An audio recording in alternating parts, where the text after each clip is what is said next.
Morning, April. Colin, how are you? Good. How are you? I'm really good too. The sun is coming up and I'm talking to you, so it's all good. Yeah, me too. I didn't go to the gym today You didn't? because How come? I was super tired. Oh, And I have to watch out because if I don't um, get enough shape, I will have traumas and an essential.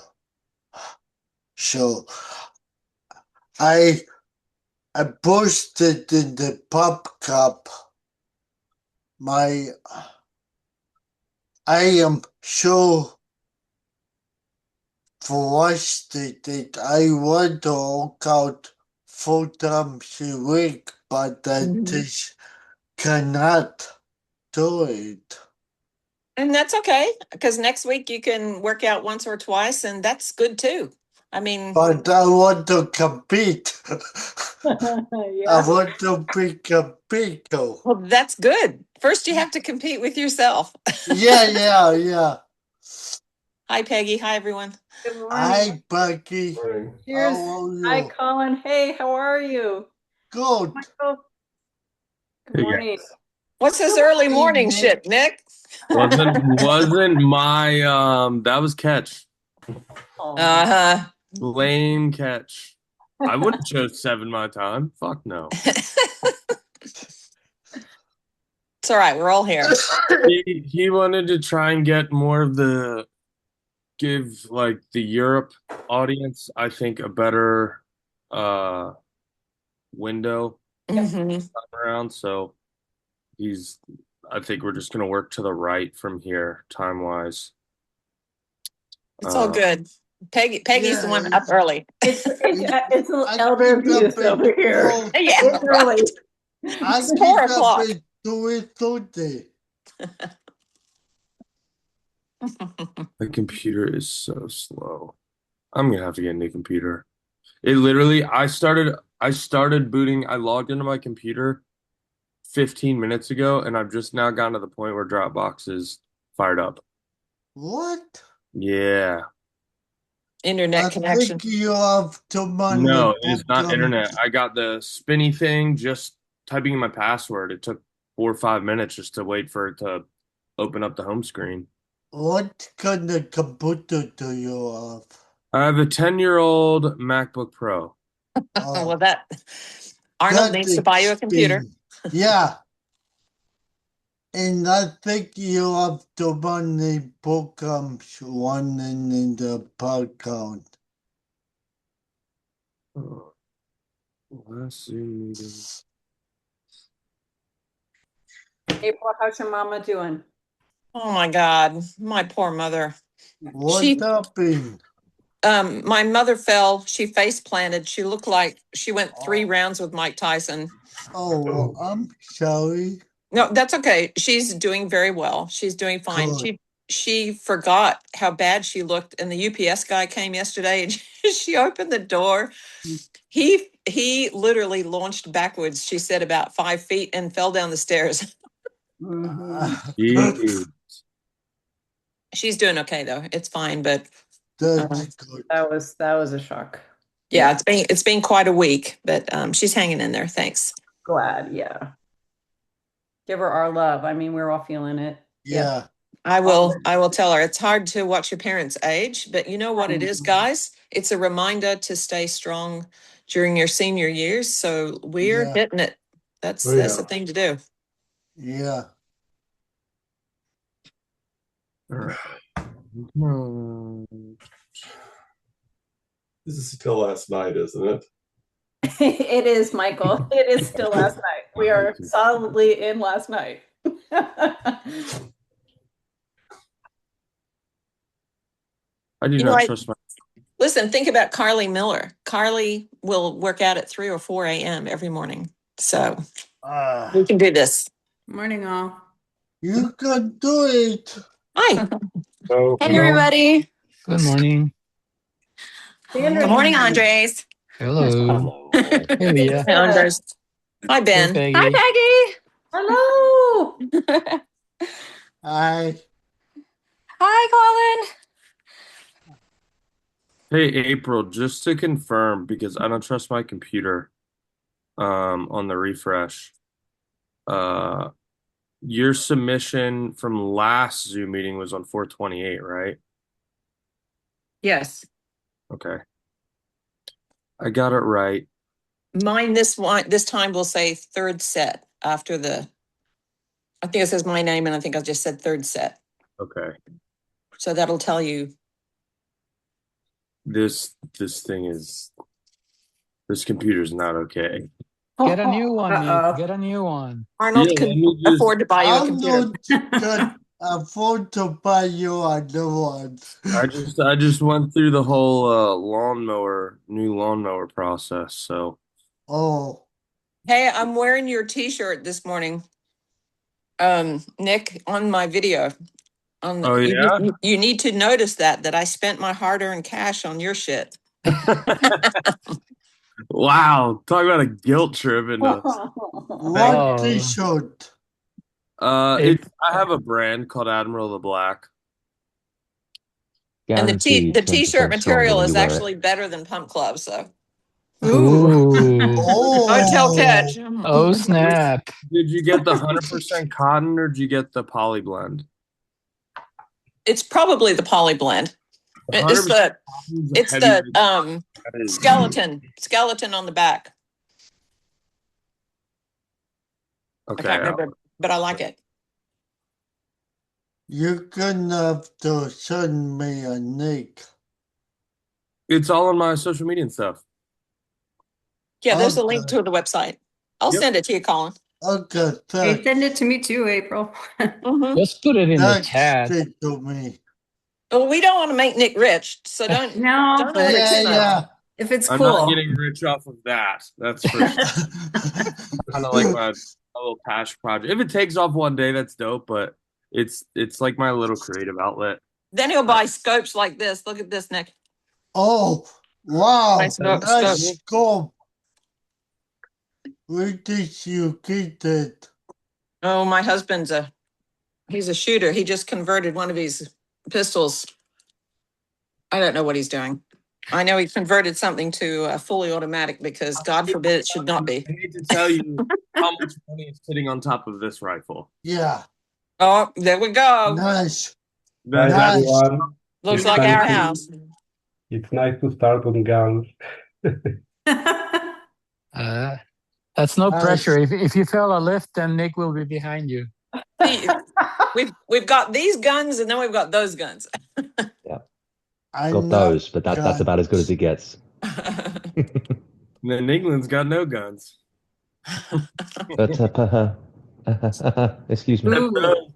Oh, Well played, Ben. Well played. nice. All right, let's get these form checks fired up. Now that my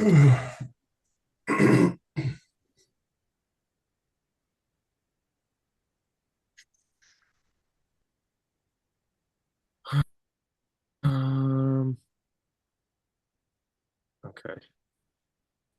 Can you guys all see how slow my computer moves? Yep. Okay. Yeah, That's not bad. We'll smell the smoke shortly, I'm sure. yeah. Nick, I'm sorry, but it's time. You have to let it go. What? You have to let it go, your computer. Take it. Yeah, I came to that realization this morning. For those of you that weren't in here, I started booting up my computer about 15 minutes prior to the Zoom meeting, and I got it just to the point where I could log into the Zoom. It was up and running enough to the point where I could finally log in like a minute prior. It took 15 minutes. It took 5 minutes just to do my password because it was just a little. I don't even know what the fuck it's doing right now. Coach Nick, the solution to your problems is a hammer. Yeah. I'm not so much a hammer. It's more of I might take that 300 blackout outside with this computer and put a Yeah. 50 rounds through it. Formal execution. You can thank it for its service and then give it a send-off over a cliff, perhaps. Yeah.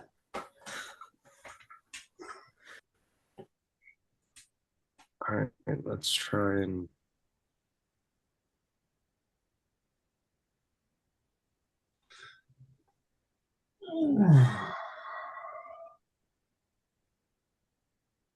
see. Why is it starting me at 5?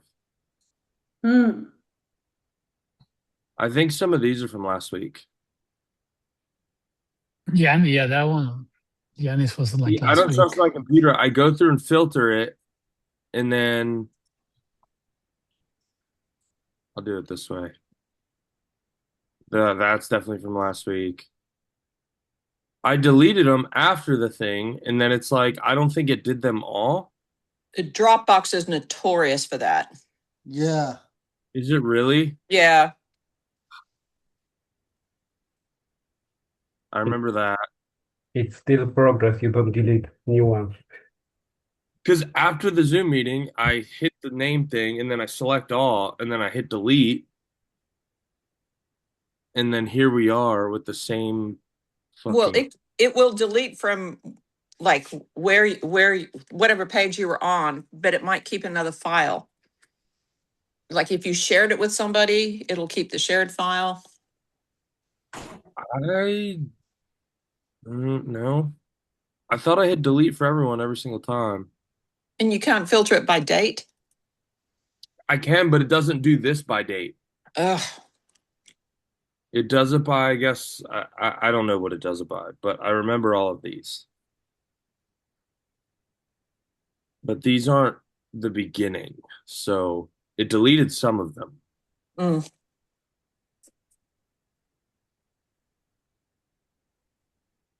I remember those.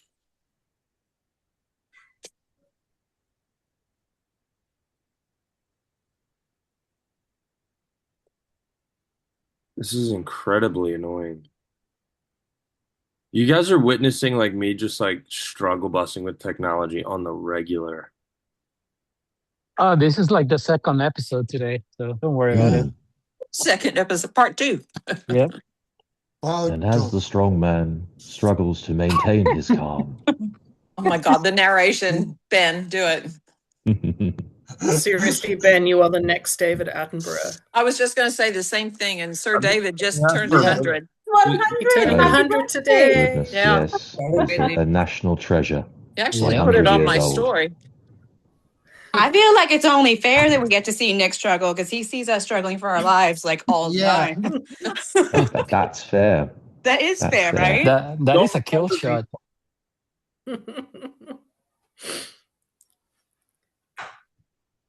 I remember that one. And as the cognitive pathway is fire, Yeah, I memory guess springs to the front. my was last. My 2 videos, so previous one should be the new one. Okay. Go back, and I remember we closed last one. Oh, there's Carly. Yeah, that looks new. I think we're in new territory now. I'm going to say.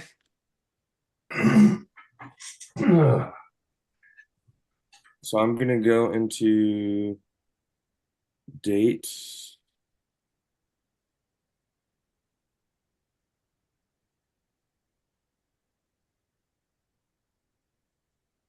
Last modified.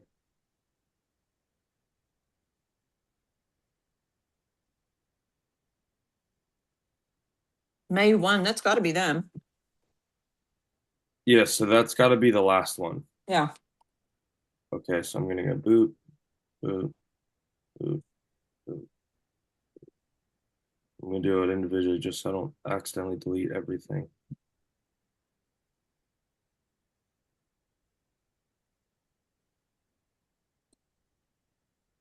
My computer's got to catch up.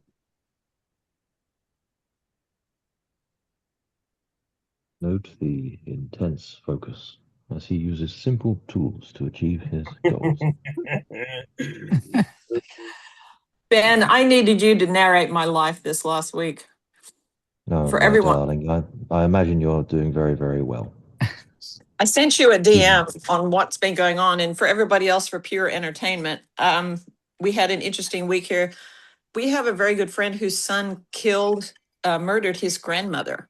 Oh, And we are a Oh. really small community, and it has absolutely rocked the hell out of everybody. And then it made Kansas City news. And I mean, it's been crazy. And it's just been a lot this week. And I went right back to food. I was telling Ben I've been struggling. I turned immediately to carbs. But and that fine now. happens. Oh my But God, it the thing was is, ridiculous. The thing is, it is a temporary thing. We fall off all the time. And the good thing about when you do fall off is you've always got the option to climb back up. Yeah, And you can. for sure. And you will. Yeah. This is a temporary thing. Remember, it's like the boss says, it's a speed bump, not a stop sign. It is. I just was shocked at how quickly I reverted back. Of course. But anyway. All right. I think I've got it sorted. Top man, well done. hey, Nick. We're here for you, April. Yeah. Oh, no problem. But we yeah.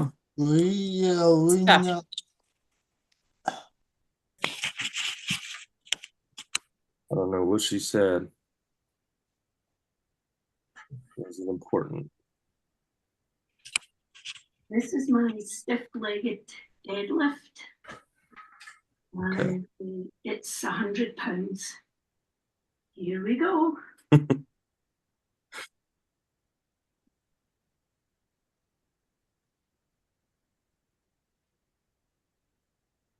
Good. Yeah, that's fine.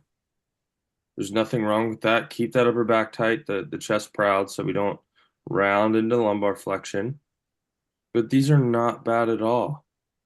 Keep that belly button pushed out, tailbone to the sky, that same cue. But those were pretty good. She didn't push past or force a range of motion that put her out of position. Nothing wrong with those.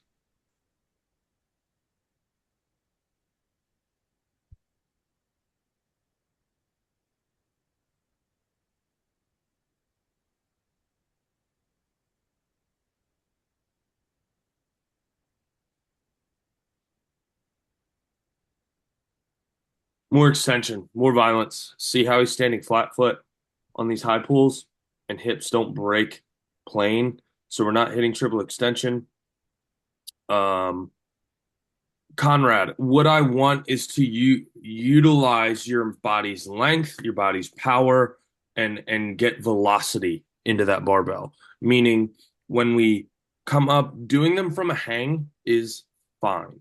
But I want you to really drive through the bar creases or crosses that midsection, you're still driving and rising into your toes. So your hips actually come underneath and past your shoulders. So we get into that completely extension and we're getting as much explosivity as possible into it. So yes, we start midfoot heel pressure and then we drive at the input like we're trying to throw the bar over our heads.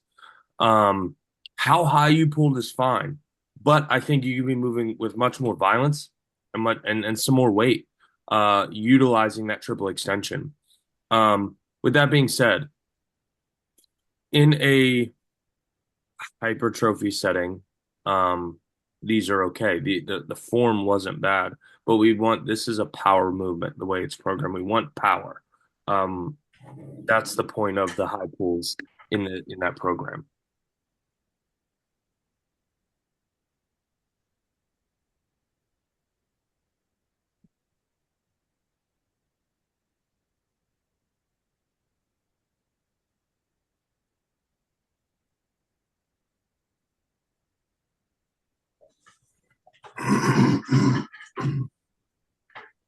Carly, we need to drop that way down, especially with you powerlifting prep. We want that box squat at depth. And I don't want you sitting back, rocking and unloading at the quad. I want you to come down, feel it, come up. I don't want a complete unload of tension here. So being that you're using a bench, I would you're probably gonna have to put plates under your feet, take the plate off the bench, so it brings you up higher so you can actually get down to depth for the box squat.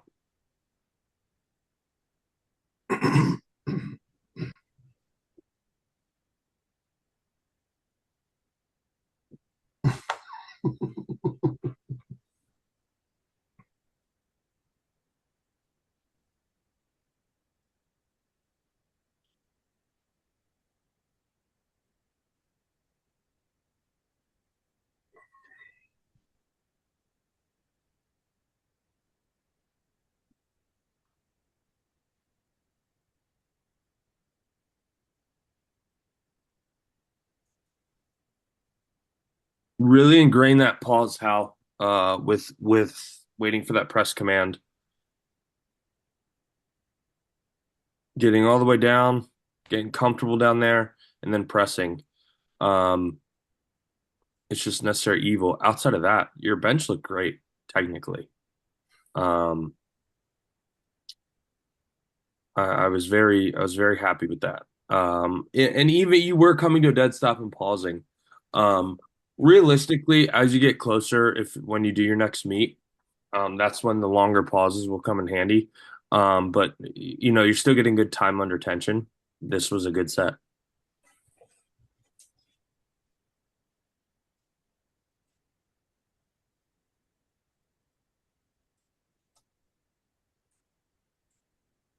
Good. I'd like to see you reach a little bit lower, Mindy. We want to elongate the hamstring and glute as much as possible. But this is a back extension. There's nothing inherently wrong with this technique wise. So I'm happy with these. You've got good tempo. You're squeezing at the top. You're hitting all the right markers.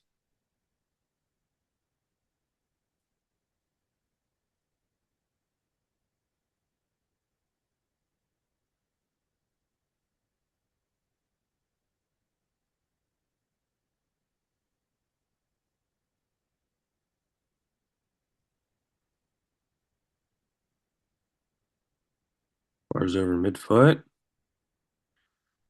We just start with our butt too low. Jennifer, you see how your butt is kicking up, bars swinging back, and then it's kind of coming up in a two-section movement. Your leg extension's finishing early. We need to bring your butt higher. So, realistically, you see that technique you have when you come down? That's how you want to pull. So gravity put you in line. It put you where you wanted to be. This all looks tightened together. Everything looks good. That's realistically much closer to your deadlift form than this because our hips kick up. Look, our legs are extended and the bar's not even past our shins.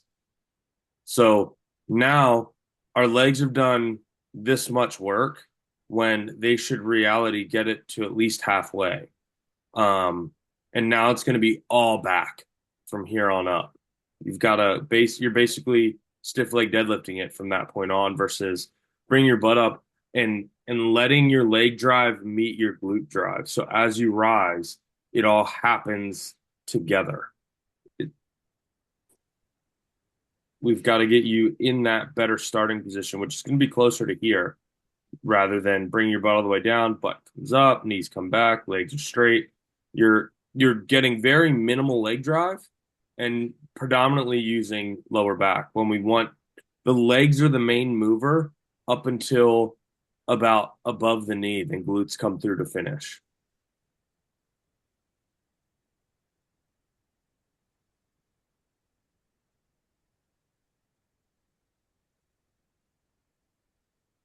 Machine programming this time, but taking cues you gave from barbell bench for more glute engagement. Yep, that doesn't change whether it's a machine or a barbell. We still want full body tension, and it looks good. Keeping that chest proud. Well done. Good job, man.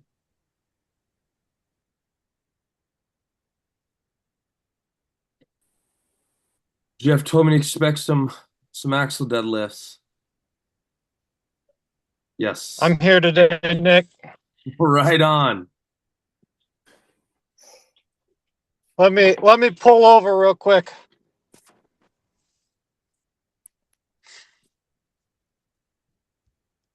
So this one I'm working on for the competition on the 27th of June. Okay. It's going to be axle deadlifts for reps at 300 pounds. Okay. I mean, that's going to be no sweat for you. That's going to be Okay. Yeah, motor's going to be your biggest. Hearing myself from someone. It's me. I'm sorry. I'm in my car. Oh, okay. So I'll just deal with it. Realistically, your deadlift looks good. A couple Okay. reps were just a little bit out front, nothing catastrophic. See, I want you to get used to holding your lockouts for 1002 down.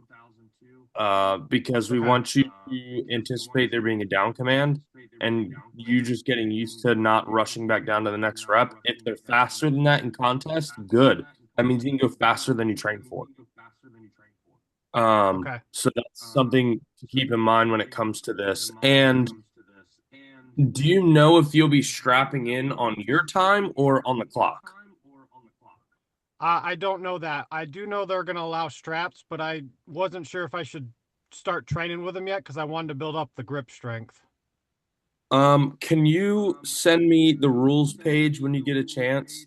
And I will Yes. find out and see if I can see that. And if not, I will usually when I reach out to someone with a question, it'll get answered. Okay. So I'll swing that bat for you a little bit and find out like, hey, are the athletes strapping in on their time or on the clock? Because that's strategy, right? So what that can look like is if you're strapping in on your time, not on the clock, strap in, take your time, get set, and just rip it. But if you're on the clock, it might be more advantageous to get a bunch of reps on the board, and then if your grip fails, then strap in. Okay. So that's an important thing to know because it can change your approach on the event. And if you're allowed to strap in outside the clock, I'd rather see you strap in and just grip and rip it, not worry about grip being an issue altogether. So that's something we definitely need to find out. Okay. As far as your form goes, this all looks really good. See how far you lean back, but the hips and the legs kind of stay soft? Leaning back that far doesn't necessarily get you more lockout. It's the hips driving to the bar and being stacked. So the shoulders, even slightly behind the hips, is okay, but I don't want you doing more work with the lower back than necessary and fatiguing out sooner. So that's the only reason why I'm bringing that up. It's not terrible form. It's just more than you need to do. And we just honestly like a locked out deadlift is hard knees. Here, this is not here. Shoulders over hips. Squeeze your butt. Hips at the bar, and you should get a down command with a judge that has half a brain. Okay. But these look good. I want to see your next ones from the front because I want to see the width and what your knees are doing. But outside of that, I'm pretty happy with these. Okay. We just need to know some rules so we can implement strategy. Okay. Sounds good. Yep. These are the pendulay rows. Okay. These are good. These are brilliant. A little bit of leg drive, that's fine. Transfers well to our sport with things like sandbags, stones, all that stuff. Heavy deadlifts. So I'm glad you could even probably for you specifically, because I know your discipline and what we're trying to accomplish, you could even potentially go a little bit heavier and do a little bit more leg drive, just a little bit, just to get that maximal load and a big squeeze at the top because we have to pick up everything. Okay. So it's like a little bit more of an explosive Penlay row. All right. It's not that one is necessarily better than the other. It's just I kind of want to see you running this way and see what kind of result we get. Okay. There's something I throw in period. If I've got like a heavy sandbag medley or something, that's how I do them.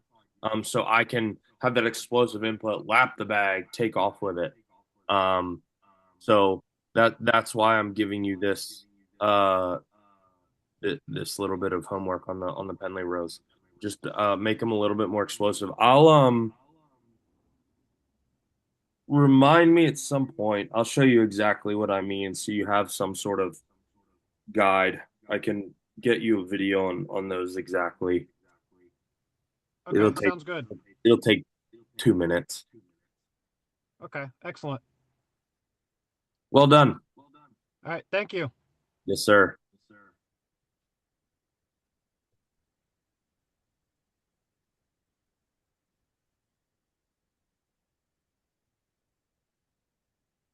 Good, Ian.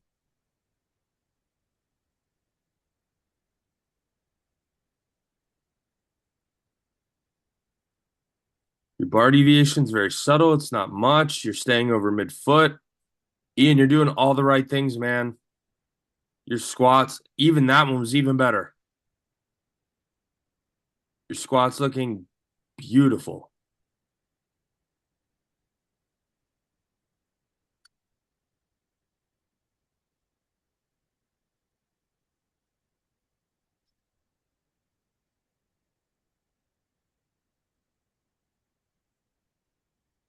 Better. Better than last week. Keep that chest proud.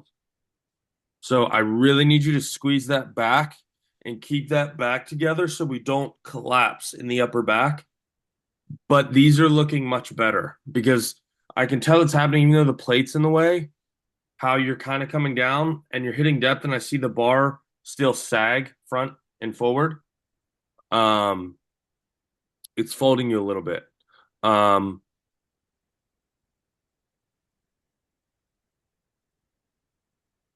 I would even venture to say, let's take your feet out a half step wider and see what happens. Let's experiment with that a little bit. These are looking much better already. Thanks.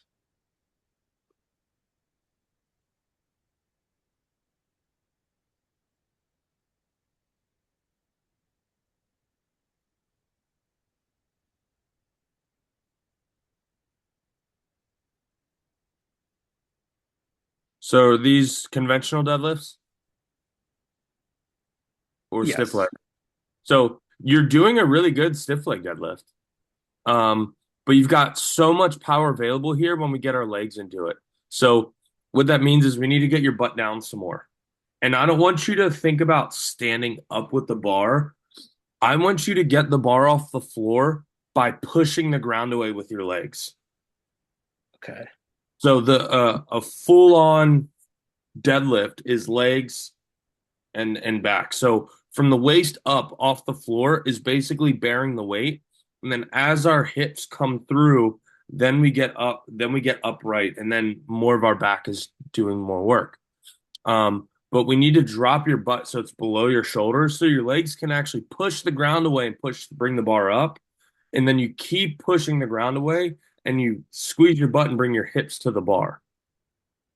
So instead of here, we're going dropping our butt and driving with the legs so our hips meet the bar as we rise. If that makes sense. Try it out today, in today's workout. Oh, yeah, keep sending the videos, man, because your squat's already looking better.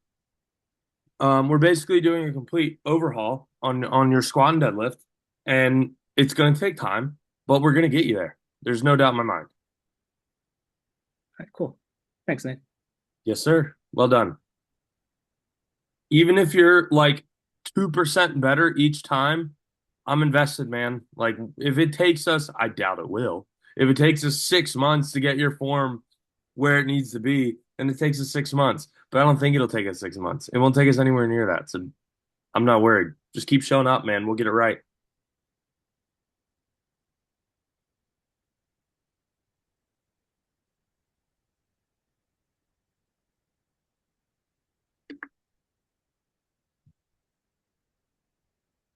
Nice.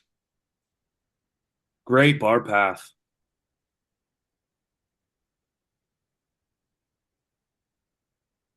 You can see that full body tension happening. I like it. JP, well done. I love these.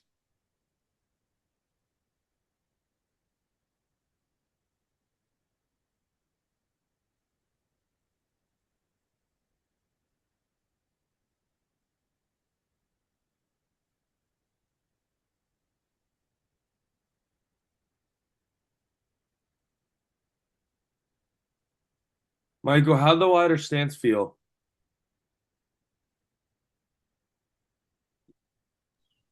It felt better. Okay. I think next week I'm gonna try the bumpers.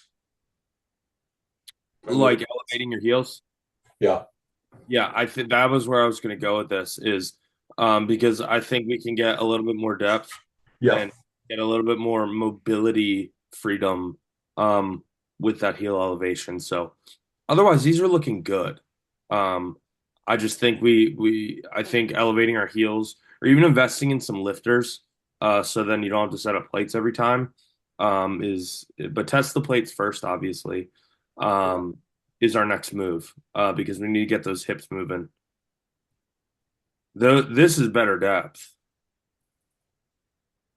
You're on a couple reps, you're like flirting with it.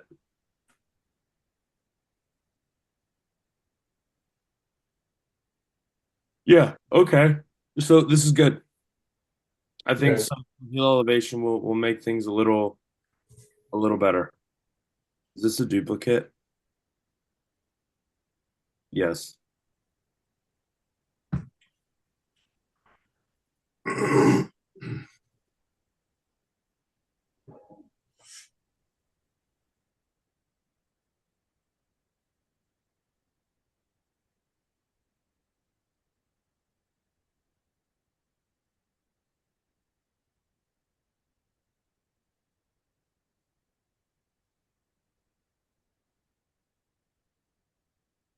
These are pretty close to depth.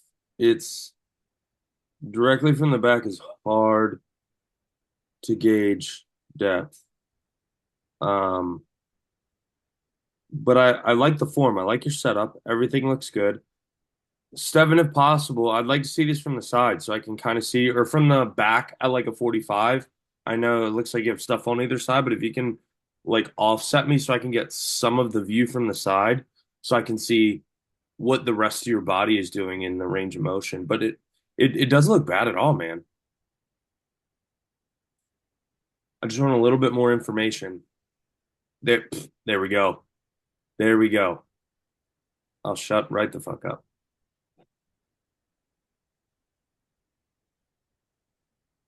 What the fuck?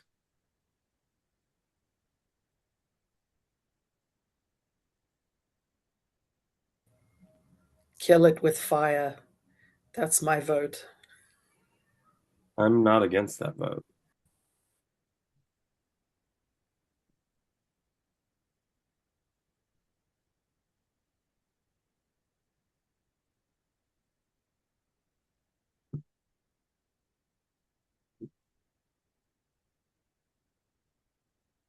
Yeah, so we're just a little high. I want you hinging at your hips before you break at the knees. So we're getting in a position and we don't have this big fold travel at the bottom. But otherwise it's looking good. I like your barbell squats. We have so many things right. Um, we just need to polish position and depth a little bit.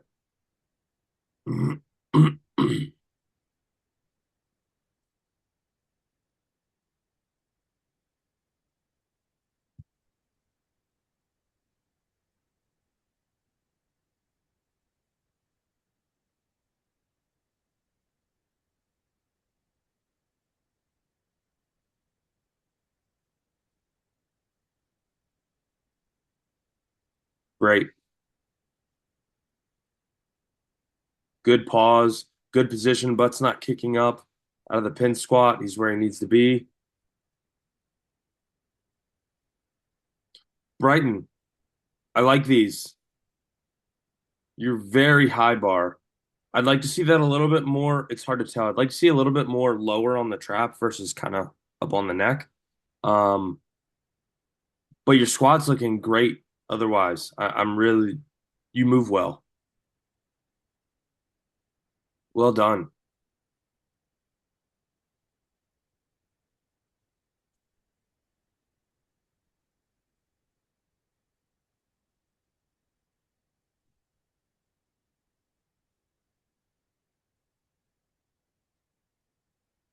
Out front. So, Brighton, did you see how as soon as you pick that bar up, it swung towards you?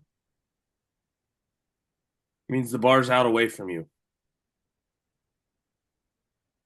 So we need to get that butt. Yep, we're forward.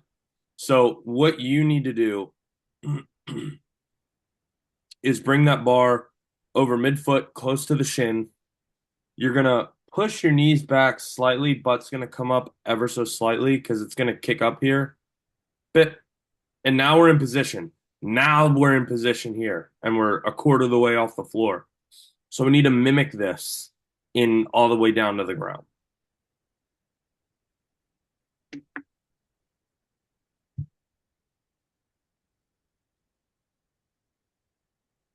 And you're going to feel a tremendous difference when you get bar path because it's just going to fly up off the floor.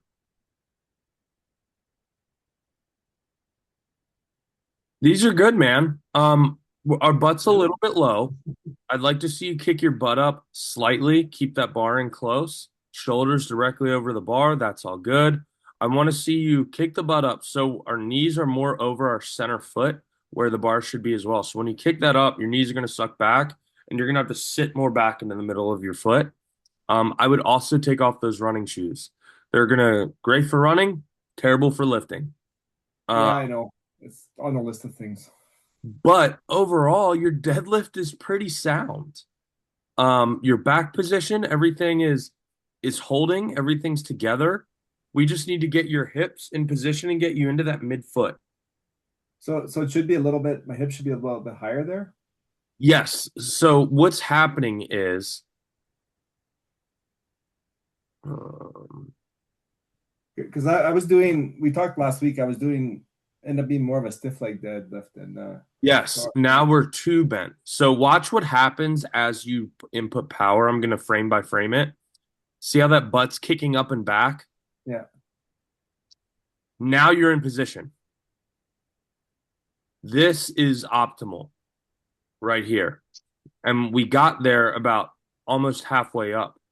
So what needs to happen is you're trying to squat a deadlift here. And we don't want to squat a deadlift. Not everyone can have everyone's hip position is different because all of our proportions are different. So your hips got to get out of the way to allow your legs to do what they do. So what's going to have to happen is your butt is probably going to go from here, probably to up and back to right about here. It's not a giant change. It's like 2 or 3 inches. So when your leg drive inputs, it goes right into the bar comes up, and then your hips start advancing through to the bar, which is what they do there. Boom. From here up, if we just have you pull from this point, boom, everything's dialed. So is it a question that the knees are bent too much or? Yeah, typically your knees are bent too much and your hips drop. So you're squatting part of your deadlift, which limits us. So we want to bring your hips up 2 inches. So the leg drive is exactly when it needs to start. It's a very common thing. Some people too high, some people too low. But we need to bring those, keep everything the same. I want you to just bring your hips up a little bit. You're going to feel your knees stuck back. Keep that bar close. Okay, I'll give it a shot. Everything else, you're absolutely nailing. It looks really good. Otherwise, You don't have a ton of work to do to make those exactly what they need to do. Okay, I'll probably resubmit once I get the technique down a little bit better. We resubmit it every week if you have to. Even if you can't make the Zoom meeting. I want to keep you ticking along. Okay, thank you. Yes, sir. Joe, these are great. So he's not going all the way to the floor. Even then, it's still a very big range of motion. You don't have to go all the way to the floor on the dumbbell deadlifts. That's a very deep range of motion. Everyone's that mobile to maintain position. Joe's doing a really good job. Sets of 10. Joe, you need more weight. You're just breezing through this set of 10.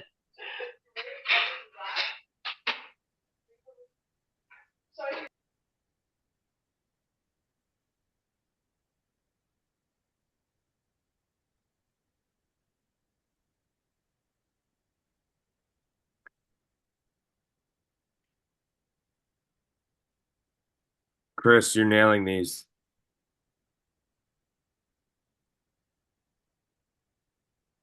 Nice neutral spine. Again, with the stiff leg or RDL, he's not pushing the range of motion to the point where his lumbar gets compromised. He's got great tempo, bar speeding up as it rises. Chris, I want you to really squeeze those glutes and lock out hard. Advance them to the bar with vengeance, like it owes you money.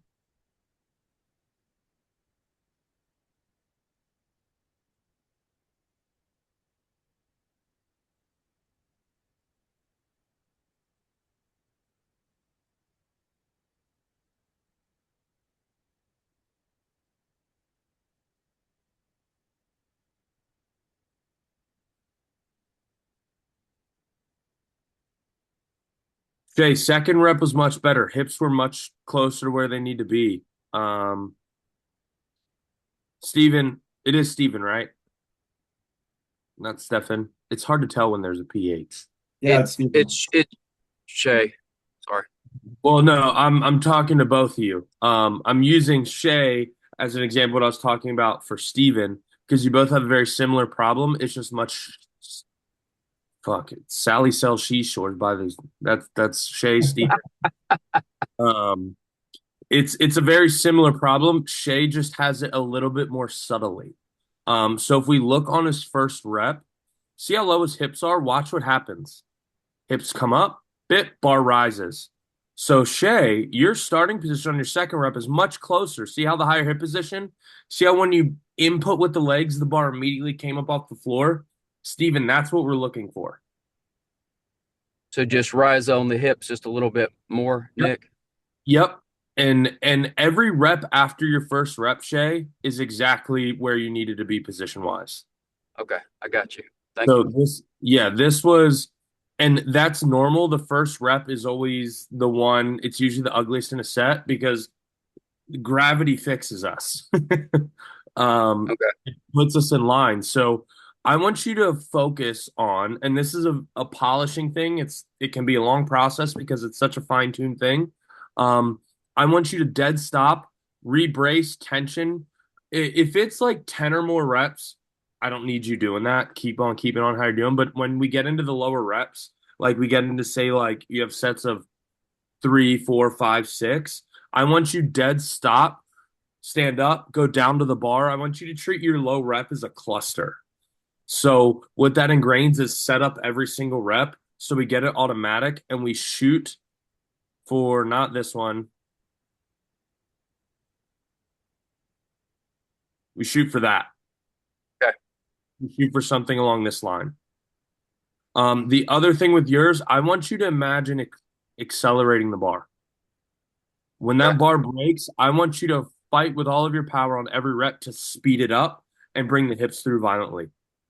Okay. Yes, sir.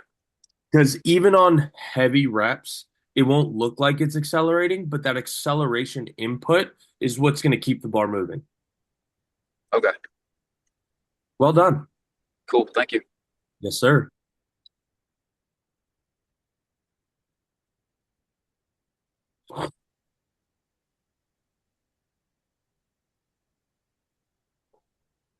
Heel up, push up. Yeah, I mean that's how they're done.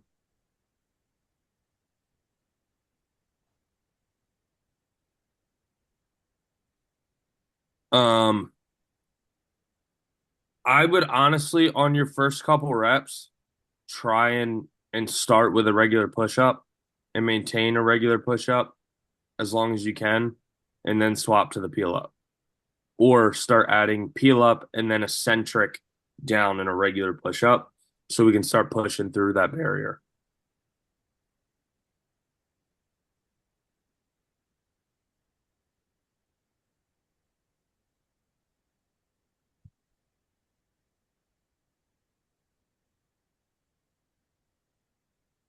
Good. See, for Johan, a little bit lower of a hip position works. Um, he got a little bit higher as the set went on, but that's fine because it's where he needs to be. Um,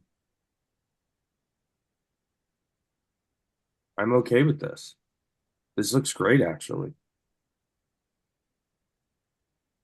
Johan, I want to see you speeding up that bar, though. Accelerate the concentric.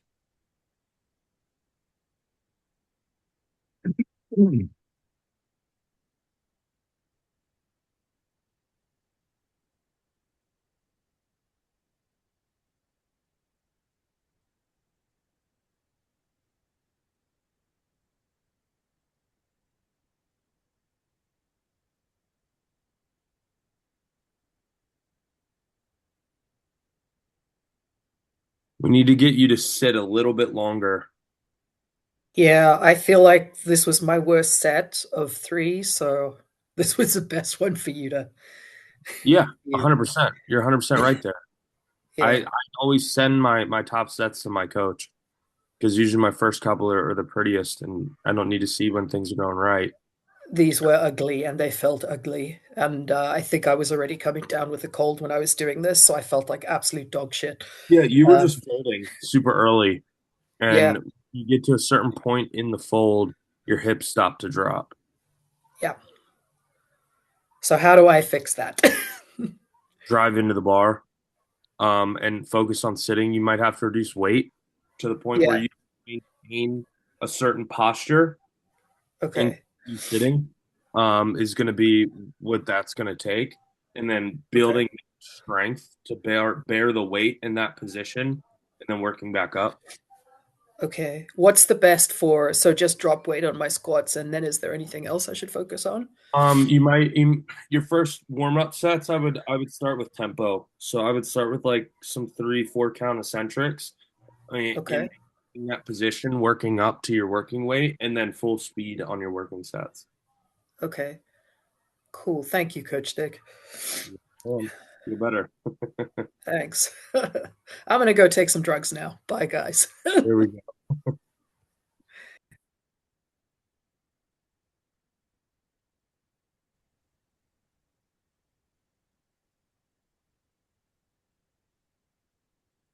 All right, so I want you to bring your feet in a little bit narrower,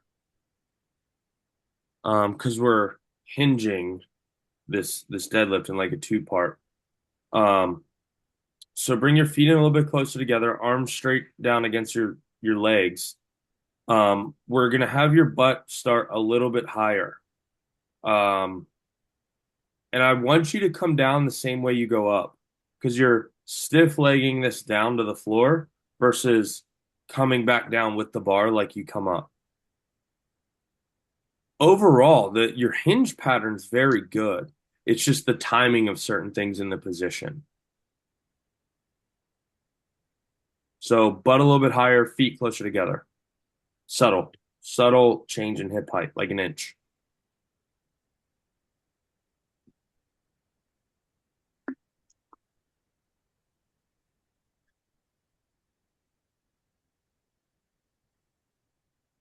Hannah, these are pretty good.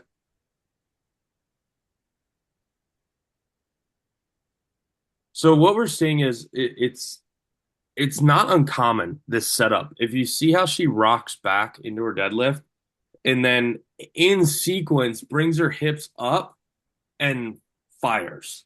So I don't typically coach this when people are learning to deadlift because some people just naturally can do it. Some people that that that rolling motion puts them too far out front. But she's got it down very well.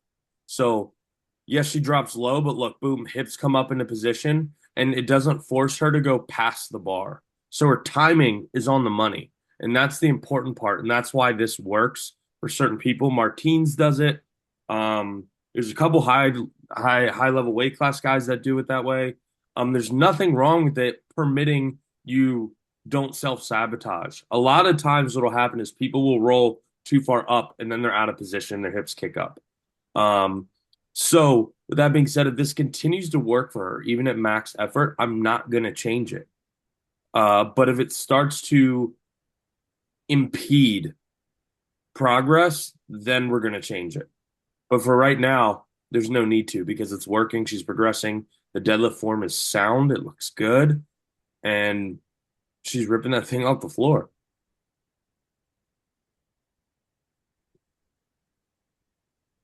There's so many nuances to all this stuff. I can see how it's easy to overthink, but it's a case by case basis, and that's why I do these form checks because it's not a one size fits all. It's good for the goose is not always good for the gander.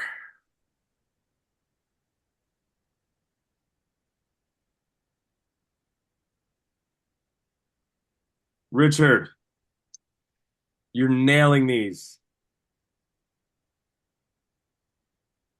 We had one in-person session, and now your deadlifts are beautiful.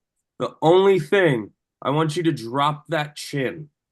I don't want you to look down. I want you to bring it into neutral. So we're not looking up. Focus on something low and out front of you. But your overall deadlift form looks tenfold. I want you to keep working here. Set that chin for me and we'll keep cooking.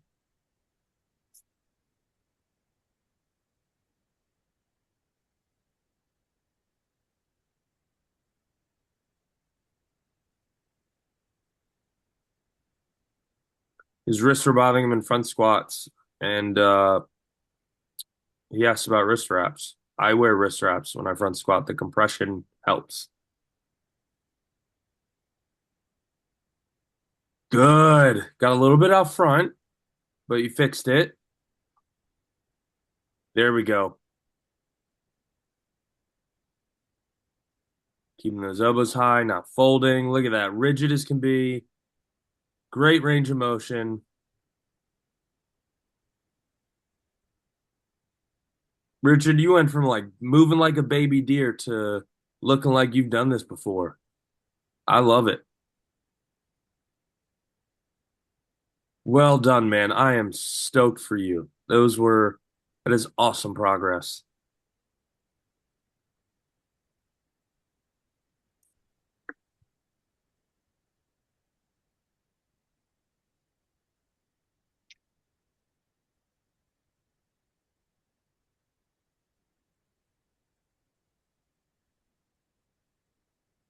Walks out right into position. Nice, slow and controlled. Brace. Much better. Got a little bit up front again. Stay to those heels. Midfoot and back. There we go. Good.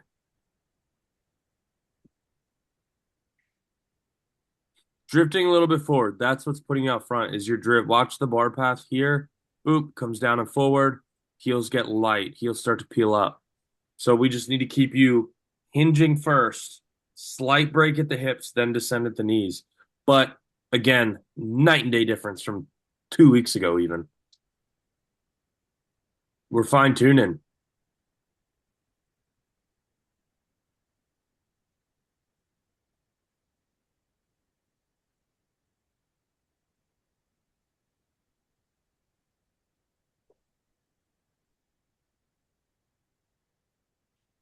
Marcos, are these conventional or RDL? They were somewhere in between. They were good. I I mean, your hinge pattern's great. Nice rigid back, neutral spine. If it's RDL, these are fine. If it's conventional, we want to get a little bit more leg, so we sit down slightly, another inch or two, and you're going to get more leg drive coming up out of the floor. It's going to move faster.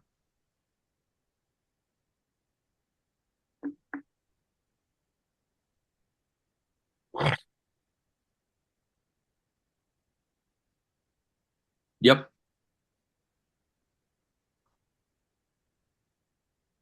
The only other thing would be maybe squat slightly lower, just so we can get a big, less fold, more make it suck on the legs than the back. But in a nutshell, that's it. Those aren't fun.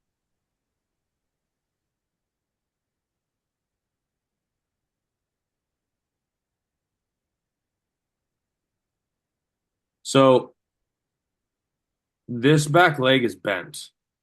All of our weight is on the front foot. So this is like I've actually never seen anyone do them like this before, William. So well done. This is a first for me. So kicks in RDLs. That back leg is soft. It is literally just, I mean, ounces of pressure. So this is my front, actually, this is my back foot. This is my front foot. I'm here. Toe is like, I can pick it up because it's just stabilizing. And I'm gonna drive back and push this offside hip forward, and it's gonna feel like I'm twisted, but what it's actually doing is it's keeping my hips neutral, because typically what happens is this hip peels back to allow for more range of motion. We don't want necessarily more range of motion. We want to activate that front glute. So it's going to be that front glute and hamstring. So we're going to drive that hip forward. We're going to push back, and you're going to feel this ignite all the way down through the back of the knee. And then we're going to drive up. Same thing as an RDL, but just with that front foot. That back foot is not to be loaded. It's as it says, a kickstand. It's not doing work. It's stabilizing.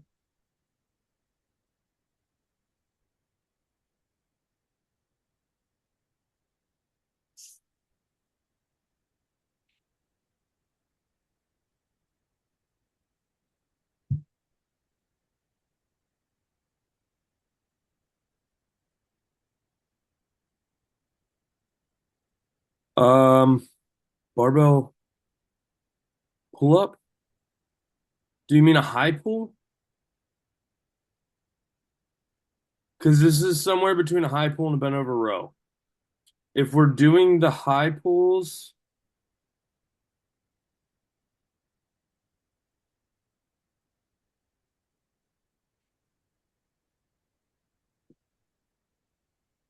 we need to get much more upright. So the high pull is boom, here, triple extension. We're getting vertical. Bent over row is bent over. So that was somewhere kind of in between the two. But barbell pull up, I don't know that term. So I'm trying to navigate what exactly your intention was here, so I know how to coach it. Maybe you can reply into the comment there, and we can iron that out, so I know what cue to give you.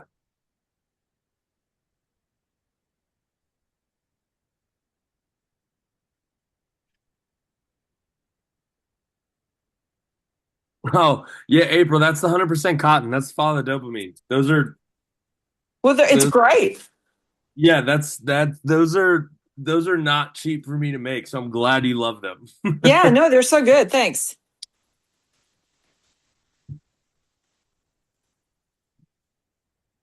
What am I going to say here? It's shallow and it's a little forward at the bottom, so I need to sit into it more and stay there. Yes. Let's start pausing your reps. Okay. Just 2 1,000 up. Yeah, I listened to what you said to Lauren, and I thought like I should do that. Yeah, we're just gonna get you comfortable and down in that hole. That's all. Yep. Okay. Thanks. Yes, ma'am. The Follow the Dopamine shirt looks good on you. Well, thank you.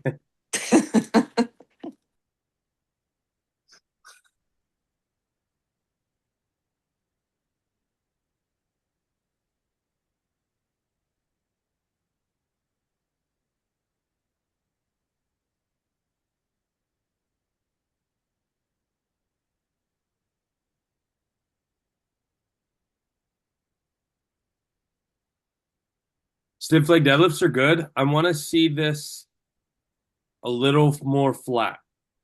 So I want you to push that belly button on the floor, turn the hips so the tailbone comes to the sky, that anterior tilt. And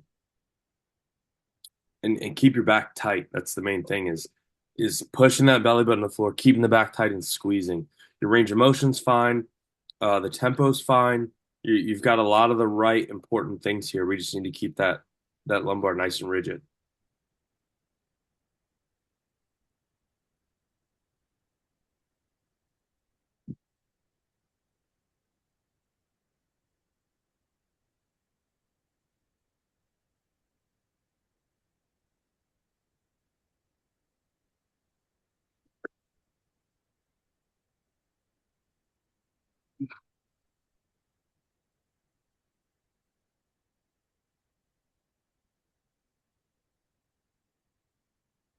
Yeah, in a nutshell, that's clean. The main thing is so total transparency. Just so I don't get people confused and overthinking, how you would set up to clean a barbell isn't actually a deadlift position, but a lot of you guys have spent so much time learning the right hinge pattern for deadlift. I have you learn it there first because it's a confident position for you. So if I were to go in and fine tune this clean position, his hips would drop and his arms would come out slightly wider. So in a true clean, as we come up and jump and shrug, it comes off of our hips. So the reason why you go slightly wider than a deadlift grip is so when we're shrugging, it aligns with our pelvis line. It comes off the hips, and then we catch, and then we're at our width to catch it in that front rack position. So we don't have to fidget around. Um, that's the difference in a clean position versus a standard deadlift position. But most of you guys are just learning how to generate power there, so I'm not completely changing the hinge technique. And I don't want you to either until we really we get someone that necessarily really wants to learn it at an intimate level. And that's such a hard thing to coach online because it is such a technique. Olympic lifting is the most technical difficulty you can get in any barbell sport. So that's why I don't teach it that way. This is a safe and efficient enough way to clean, but priority is safety. It allows him to generate plenty of power, and he moves the barbell well.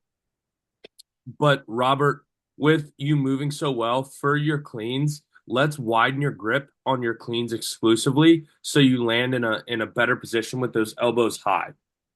That's really it. Everything else, I love how it's moving. We can fine tune as we go, but I want to get the grip and the width down and that deep front rack position first.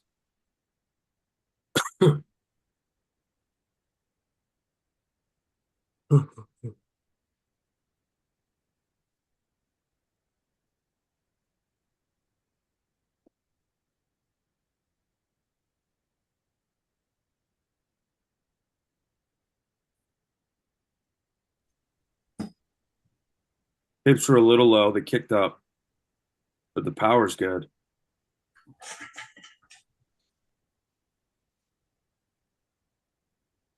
Some eccentrics. There we go. I like that third rep. Keep those arms straight, sir. Yes, sir. Plenty of power.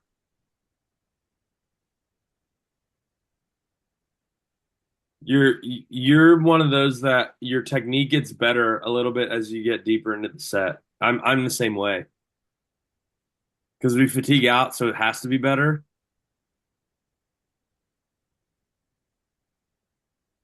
On deadlift anyway, unless it's Yeah. like super heavy max effort, then it goes to shit.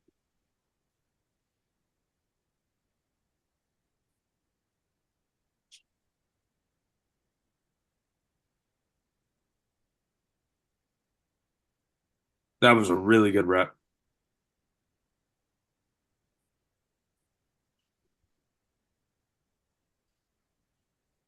Oh, Michael, I think you're gonna have 400 pounds sooner than you think. I think I've topped out for a little bit. That Yeah. 290 just about killed me. I think I got to stay there for a few weeks. But I think you're gonna surprise yourself with a proper like deload, like as patient you are with the volume. Um, the volume's gonna is where your magic's happening. You're a perfect case of why volume matters and why that is where the money's made in strength work. Because of the time under tension you get for it, the reps after reps after reps, and you're not trigger happy with tests on a PR. You're willing to let it cook. Um, so I that's why I'm very optimistic on when you deload and properly and set up for a test. I think you're going to surprise yourself.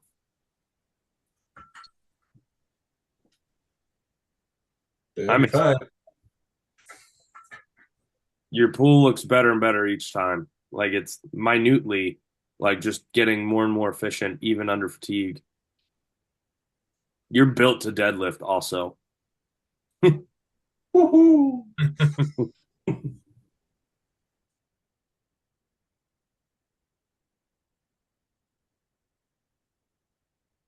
Good, Jeanette.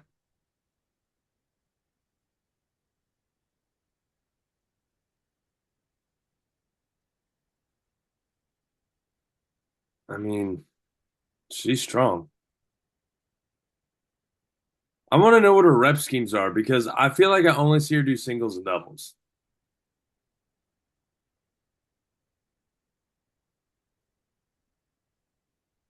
Angry Elise. Let's see it. Yeah, there was some explosive movement. So you can get a little bit more hinge into that pattern. So what I mean by that is you're hang cleaning from the hips and kind of coming back and forth up, which isn't bad actually. It's just a smaller part of the whole process. But I want you to actually hinge, push your butt back, bend at the knees like you're RDLing, and stay above the knee, explode. Get leg drive into it. And you're gonna see it fly. You're gonna see it fly. Um, I like Angry Elise.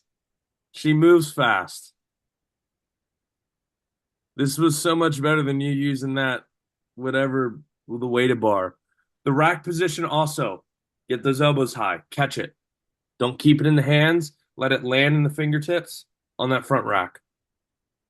But you're doing this night and day better. You're doing this well enough that if this is how you train the movement for you specifically, I'd be okay with this. I know you're not trying to, step on an Olympic platform or anything like that. This is getting the explosive enough element into it for power generation. So for you, if this is where it lived, I'd be okay with this. But I want to get a little bit more out of it because I think you've got more in the tank, especially with um, getting more out of the hinge pattern.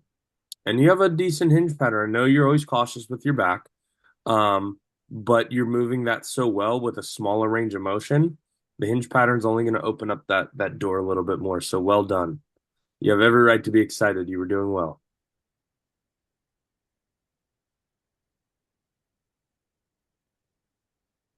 You need to change your profile name to Pump to Angry Elise. Like that's just what it needs to be from now on, which is complete opposite of your entire character, which is why it's funny. Bring that back foot closer, Jonathan.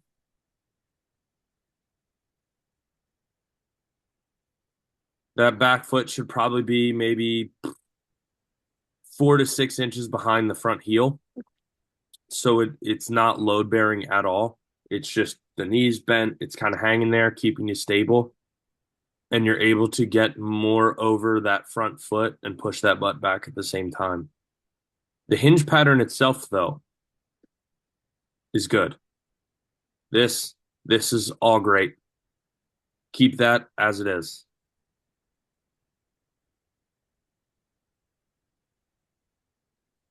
All right, Colin, let's see what we're working with.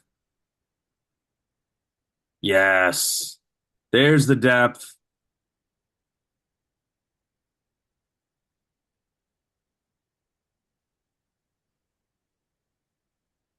Yep.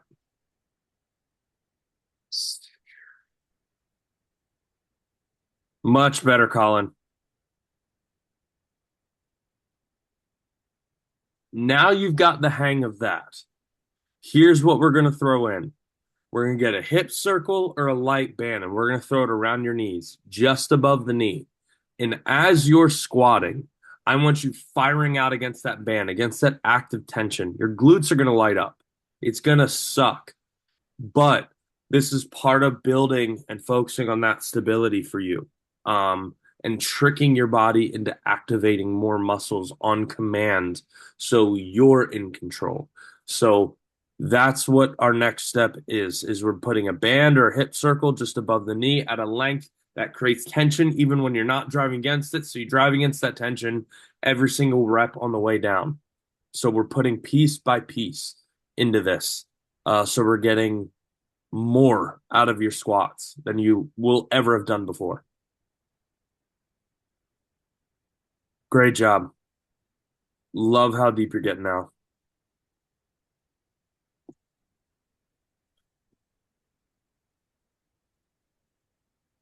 Here we go. So I've tried to incorporate all you've said. Got my heels lifted. This was my last set. I was very tired.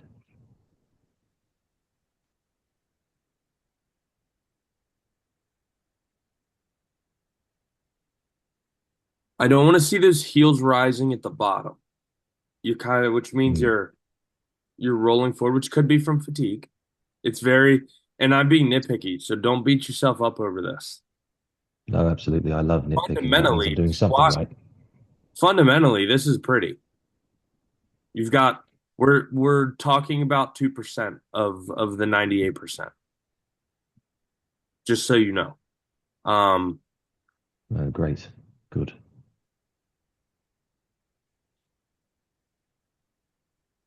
Yep, you just get a little bit front heavy when you're tired, which is actually incredibly common. It's more likely than to get rear heavy just because of the nature of squat.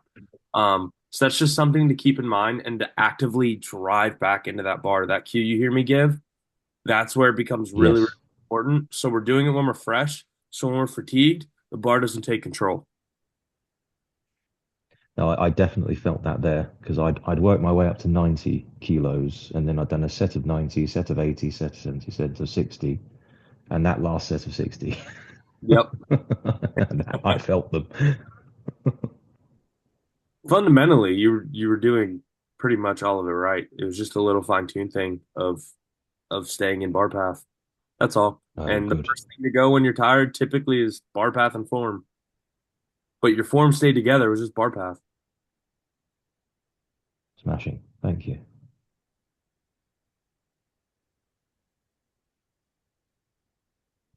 Hips all the way through. So drive my hips forward more? Yeah, like slam them into the bar. So your shoulders stack over your hips. Right, okay. I can focus on that. I focus on that. The range of motion, the form, the acceleration of the bar on the way up, you're absolutely nailing. Okay, so just a more forceful with the hips on the way More through to forceful, the top. more commanding lockout. Yes. Right, I can add that. Thank you. Like there's a bar of soap between your butt cheeks. You try not to let it go. You know what I mean? I can't say I do, but I can imagine. I'm waiting for the prison comment. Oh, you like the prison one? Oh, it's I can imagine. one in prison. Said private school all over again. Oh, Right. boy. That's how they are over there. Okay. Well, thank you, chap. Appreciate it. Yes, sir.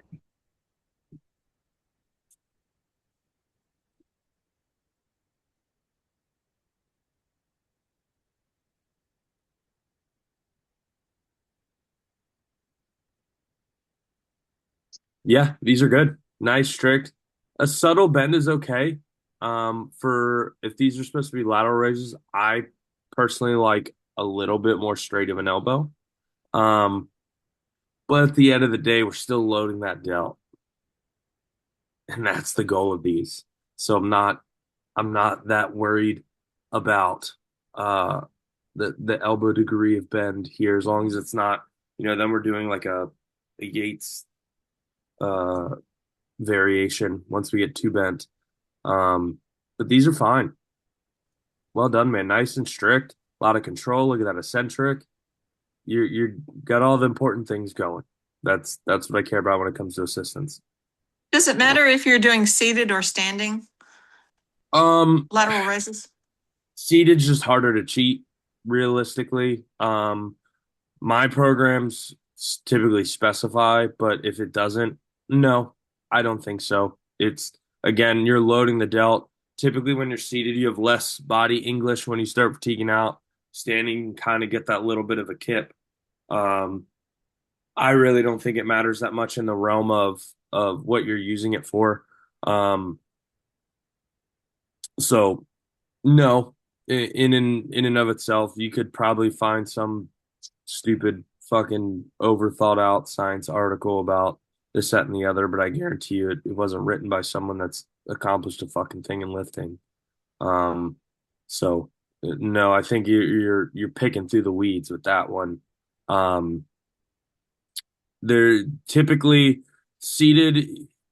It allows you to basically create a much more environment for strict. Like if you were to have that bench at a 90 degree and you were completely up against it at a 90 degree doing raises, it would just eliminate any ability to move. It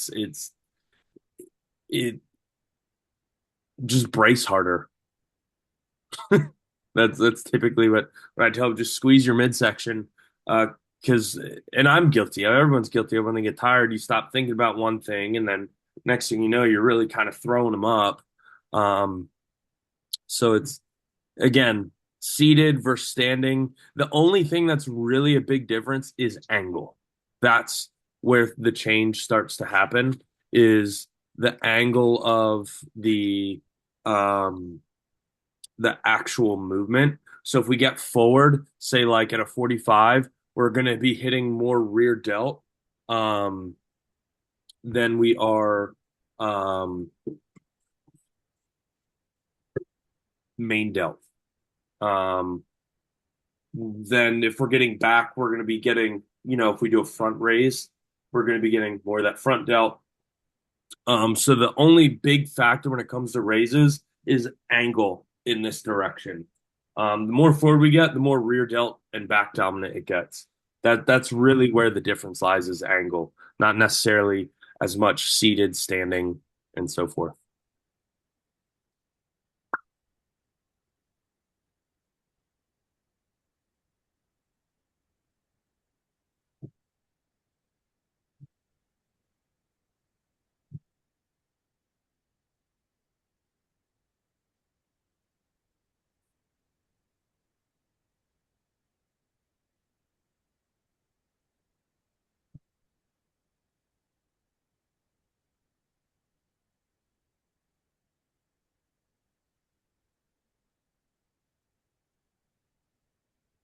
Yeah, this is just a tricep kickback or tricep extension. Um, One little hack that I like to do is I will do these in a barbell rack. And what I will do is I will bend over to the point the barbell is in the crutch of my elbow. So from here up is resting on the barbell. So I drive back, and this elbow is basically my arm is frozen because the weight of it is on the barbell. That's one way to do it. This is totally valid. If you can stabilize it, it's still doing the same thing. You're squeezing with the back. It just requires more from the rest of your body. That's just a little hack that I've done to get a little bit more of a tricep focus. Is drape my arm over a barbell and do it that way. But this is totally fine. He's doing a great job. That elbow is not moving, so that's the goal.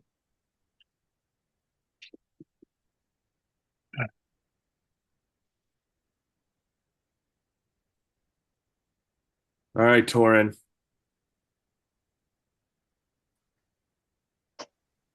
Can you hear me? I can hear you. Happy days.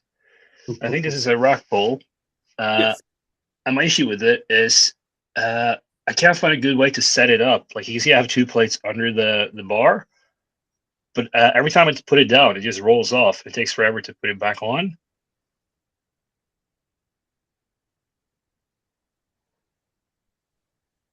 The rack pull themselves look good.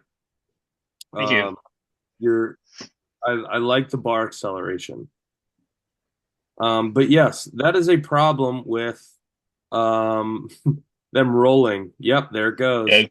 One thing I like to do is I will keep little 2.5 pound plates or like 1 kilo plates and wedge them underneath the front and back. Okay, yeah.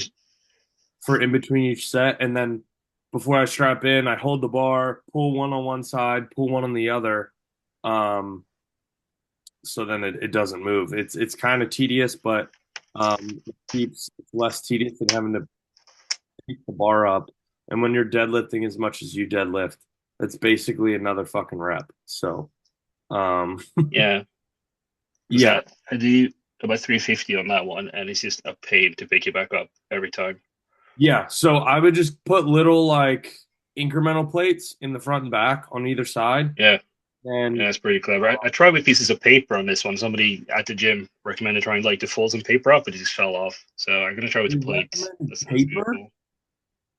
Just tissue paper, just rolled up like quite thickly, and just put them down. But yeah, it didn't work well. Do not give them any opportunity to problem solve for you ever again. If they thought this was a good idea That's for fair. 300 pounds or whatever stupid amount of weight you were doing. You need something much more resilient than fucking paper. Yeah, I feel I learned it. Well, yeah, so that was my question with that one. That's pretty good. I'll try with the plates once, and then I find it's really good to work on the lock. Oh yeah, I've been practicing because in the last video, not the live one, but the recorded one, you mentioned practicing more using the bracing. Yeah. Which I haven't really done too much of. Like I just pull the belt tight, really. Yep. This is the same video, I think. Yeah. I just want to double check something, but it's all good. Fair. You were bracing whether you realize it or not. You may not have been like focusing on it, but there's no way to deadlift the amount that you deadlift and not be braced. As I start to find a way, like to what you call it, like get myself more into it, like practice it. So I just found this exercise. I think I saw Tom pointing to it, and I was like, I'll try that and see what Nick thinks. And how'd this feel? It felt pretty good doing it. I didn't feel sore or tired afterwards, and it kind of helped when I did the deadlift to copy the movement. Make you sore or tired. It's for physical feedback. Yeah, because I felt it easier to then brace into the belt. Yeah, because it gives you the like. You can feel yourself when you bear down, your back press into the floor. You can feel your belly press into the weight.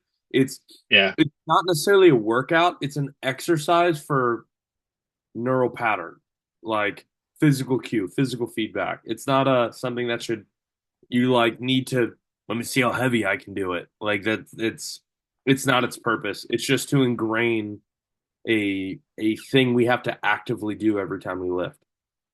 Yeah, and I think it worked well for that. So I'm gonna keep doing it if you don't mind that. Yeah, absolutely. And this is Spoto presses, which I haven't done before, but I stop the bar an inch or two above my chest. Yep. But I do wonder if I flare my elbows quite a bit because I do that hard not to with normal benches. I've been practicing going more narrow with my elbows. Yeah, keeping them tight, not so they get inside our wrist, but keeping them tight at that 45. When we do press, we can flare and get our back and chest into it. Okay, yeah. Because I found this, I was actually quite sore in the shoulders after doing it. I think it's only about 100. I think I did 100 kilos there, but I feel a little bit. Yeah, I mean, you get it spreads you out a little bit. It kind of it because it forces you to go so much lighter than you would. It's working a lot of the little stabilizers because of the width. So I'm not surprised it made you sore in a way that you're not usually sore with bench. Happy days. I uploaded. I had some questions. So sorry, I've uploaded a bunch of videos. Go ahead. This is trap bar, which is what we do with the meetups, and I haven't done them. I've never done them before the meetup, and I figured I'll do them every now and then just to. So this guy hasn't pulled. This is a testament why conventional pulling is fucking king. You just heard the man that has the pump club record at 300. What was it? 300 kilo? 320. 320. 320. 700 pounds. He never deadlifted on a trap bar before, which means he's only conventional pulling and walks in and pulls more than he conventional pulls on a trap bar that he's never done before. So this is why I tell people when they ask, when it comes to strength, conventional is king because it makes your posterior chain so much stronger because it is harder. And it's like I tell people, you cannot train trap bar deadlift at all. And as long as you're training conventional deadlift, your trap bar deadlift threshold is going to keep going up because it's easier. Okay. Because leverage is more to your center. What I found this. want people to hear is you're a bitch because you trap bar deadlift. That's not what I'm saying. That might be what I'm thinking. Just kidding. That's not what I'm saying. Trap bar deadlift absolutely has its place. For people that say you're lifting to be happy, healthy, or whatever, and you're not really, completely focused on the strength output and things of maximizing strength, if you will. It's a valid option. A lot of sports athletes use it during season because it is technically low risk because it is a neutral position. It's closer to your center. So I do it with my baseball athletes at the high school is in preseason training, we're deadlifting. And then in season, their strength training, they're using a trap bar deadlift because it is low risk. It's more power focused. We have to manage fatigue a little bit more closely because they're now playing.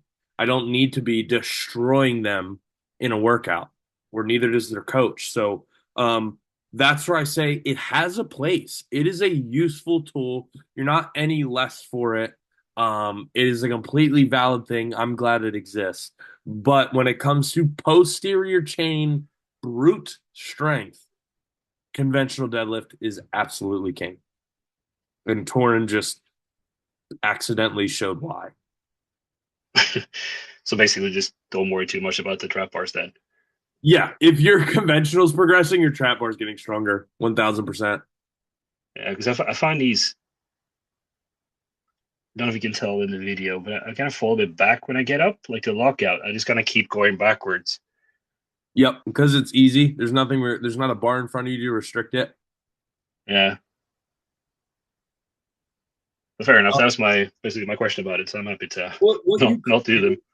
So like when like a pump club meetup is coming that you're attending, like 3 weeks out, you could switch to trap bar for just pattern efficiency, and then afterwards go back to conventional and keep training conventional. Yeah, I do prefer that one, so that's good for me. Happy days. High pulls. Yes, again in the videos in the app, I find it a bit confusing because he did them with a very narrow bar, like a short bar. It might have been just what he had. Yeah. Okay, so this is a variation of a high pull. This is more of a stricter high pull. For you, I want you to focus on power generation, which Yeah. you were doing. You had good bar speed, but I want triple extension. I want you to load about 50 more pounds on that fucking bar. Um, and I want you to come from the floor and keep the Yeah. whip. And I want you to explode into triple extension. So we Okay. rise toes, our hips come through, we pull the same height, we get back, but we're in that triple extension. Because with you being very strength and performance focused, power is what we want. So a bit more like a clean pull, or yeah. Go into it like you're cleaning, but you don't actually clean the bar. You stop. You don't flick under. Yeah. Same thing. That's a really good way to. Let your power be power because you're strong as fuck, but we want the power training to be power training. And while what you did is a total valid variation of the high pull, it absolutely is. For you, I think the raw power, explosive, more Olympic style will be much more beneficial. Okay, because there's a clean in here as well. There was a clean and press exercise. Maybe it's the next one. Okay.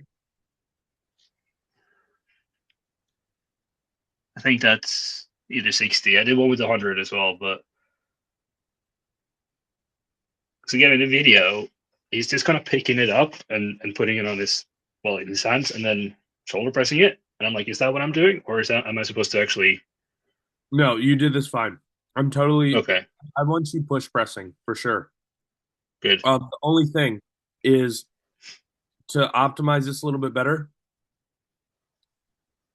I want you to keep the bar closer on the flick. Yeah, I see that. I saw it afterwards when I saw it. I'm quite out also with the high pull. I'm quite I far want you to kind in of front. go a little bit wider, closer to that high form, in between what you have there and the high pull, so somewhere in here. So when you flick, it stays close, and then you catch it going back under it, and then your press foot width. Once it lands, I want you to take a step out with one of your feet, point your toes out, and get you a little bit wider. Reason being, when you dip, I want your knees to track out over your pinky toes. Reason being, so we don't have a hinge in the push press. So our dip and drive is completely vertical and explosive. Oh, okay. Yeah. So what you guys are noticing is me giving him a little bit different cues on the clean and press because I would consider Torin advanced. He is a true advanced lifter in both strength and how he moves. So the cues are going to be different. I'm able to go a little bit deeper into the clean and press for him because he has the overall technique, and we can really kind of break it down into letting it be a clean and press. And I know he's not going to deviate that into his deadlift or any of his other hinge patterns. He can select where he's at with being a truly advanced lifter. I would Tor and I go out on a limb and say probably one of our most advanced lifters. Thank you very much. Strength but a movement pattern. So this makes me happy that you do come to these. Not only so I can help you because you move gangster weight, but so we can see like how advanced lifters benefit not only from coaching but from these fine tuning things as well, and what how the cues differ for an advanced lifter versus an intermediate versus a beginner, because they look better, and a lot of these people are trying to get where you're at, right, in both movement pattern and strength. Ben's on his weight loss journey but also getting stronger, and there's going to come a day where Big Ben is going to be Big Ben. And he's going to be he's moving solid fucking weight, losing weight. So when it transfers into all right, now it's time to get strong and dense, his numbers are just going to absolutely skyrocket because he's built this long-term foundational level of strength on a weight cut. So when that nutrition changes and he's got gas for that motor, his weight, his max weight's going to go, and he's already moving. Yeah, can't wait to see that. So we have all these people where like April is working her way into advanced on several of her lifts, and some of it, we have a couple people that are advanced. I would consider advanced in certain movements, and that's fine because you don't need to be necessarily. I wasn't advanced learning a split jerk for that world record. That was a dumb decision, learning a whole new technique 5 weeks out. But I had to get there. So the fun part is the people that aren't advanced, and when you're first learning this, the first year should be the most fun you ever have doing this, in my opinion, because it's PR after PR. You're not expected to know anything. There's no ego, versus where Torin's at.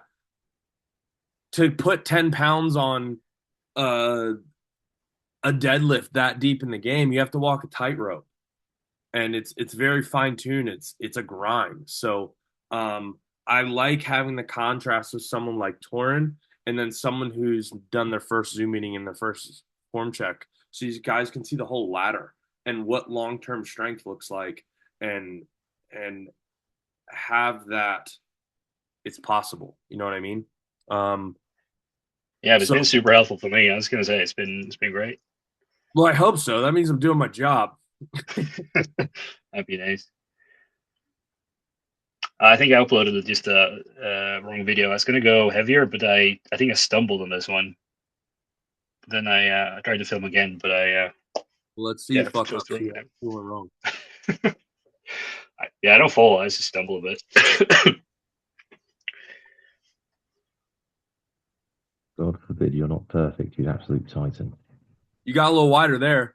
That was good. Yeah, it's heavier though. So I feel that helps a lot with the rack position. And fast. Yeah, it's only 100 kilos, but it kind of helps when you power clean it. Just to. Why aren't you competing in strongman? It is never have. You're so explosive and athletic. Well, I just really learned there's a powerlifting club in town, so I might go visit them and see if they can help me. But we don't have strongman, I think. You move so well. Like you move like an athlete. You don't move like a power lifter. That's very nice. You need to come to America and walk onto an NFL American football team and make $5 million a year. I'm very happy to if you know a spot I can take. But yeah, the clean is only. I feel that actually helps to add a bit of weight on the clean to make it cleaner. But I might, yeah. I'm the same way. Thank you. It's not until I hit like 100 kilo or more where like I'm moving how I'm supposed to be moving, because the weight, you have enough feedback from the bar. Yeah. Fine. So I might do a deadlift and then a high pull and then the clean again next week. But yeah, perfect. Yeah, keep them rolling, man. Thank you so much. Catch you later. Well done. Thank you.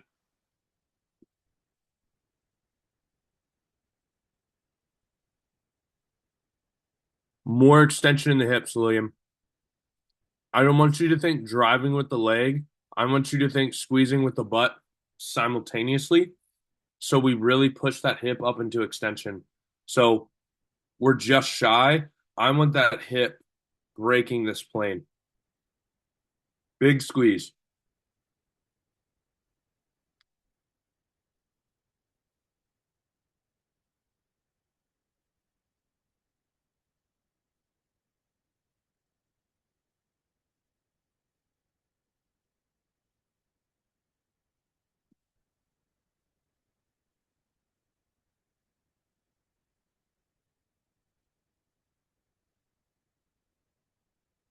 Okay. So we want to keep that bar close, first and foremost. We don't want it so far away from us, too.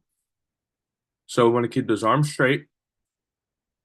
And I want you to drop your butt and use those legs to bring the bar up off the floor, and then finish with the hinge pattern by squeezing your glutes. I also would like to see this from the side. so I get a little bit more information on your entire hinge pattern. But just by looking at this, it looks like you picked the bar up way too far out in front of you, which makes it harder.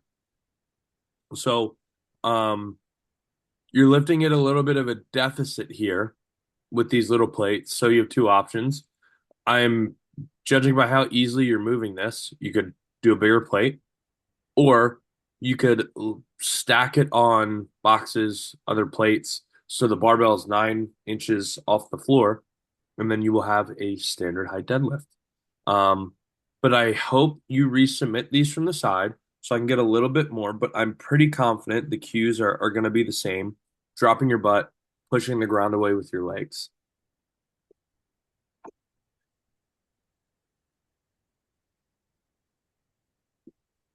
I just need to be more fucking patient and shut up. Jesus. Because Stu delivered. Next video from the side.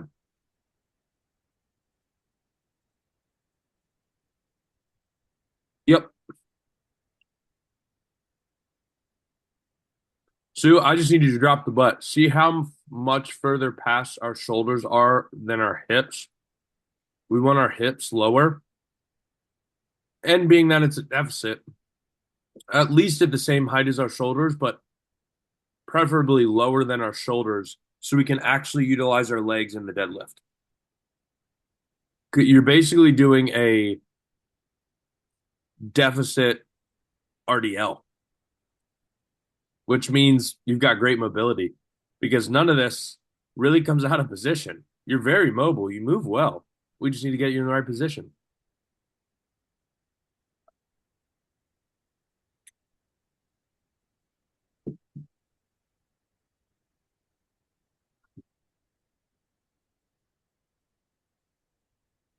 Good, Donald. I want you to now start pushing for about a half inch to an inch more range of motion. Minute. Your hinge pattern looks really, really good. I'm going to see if we can get a little bit, slightly little bit more range of motion and build this.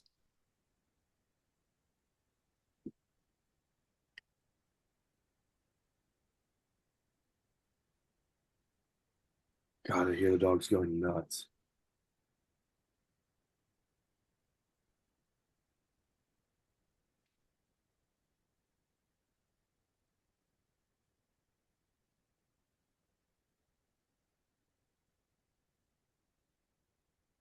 Chris, these are great. I mean, sits right down in a position, dead stop, pushes the ground away, leg drag goes right into the bar.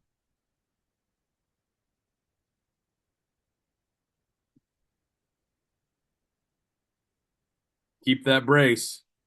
I'm starting to lose that lower back. But that was a great set, Chris. I'm super happy with that. Well done.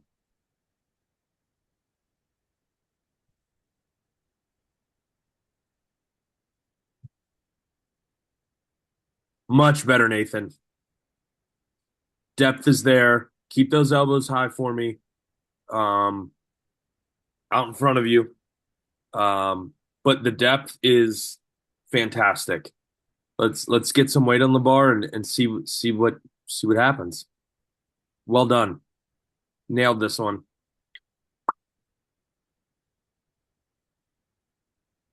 You see how our elbows come down and sink? We want to keep those out front. There you go. There you go. Keep driving them out front. Moving much better.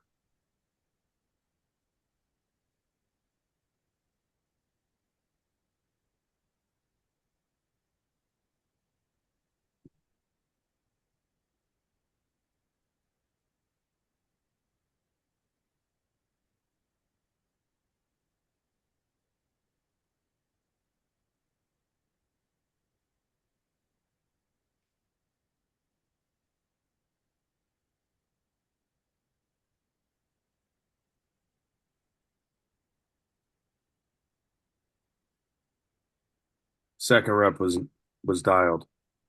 First rep, we lost some tension in the hole. Second and third rep look fantastic.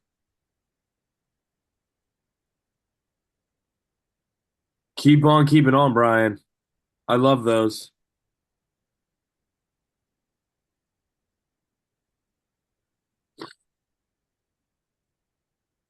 All right, Miss Sandra.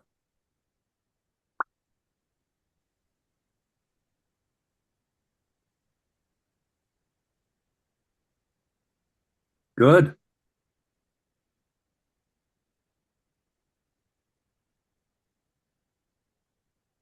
Controlled. Every rep looks the same. She's using that back foot to come up. It looks like as little as possible, which is what we want. We want that front quad being the main driver. She's not swinging forward. I mean, this is a fantastic set. Good. Jen's videos were really helpful. Good. Super. Thanks. Yes, ma'am. Well done.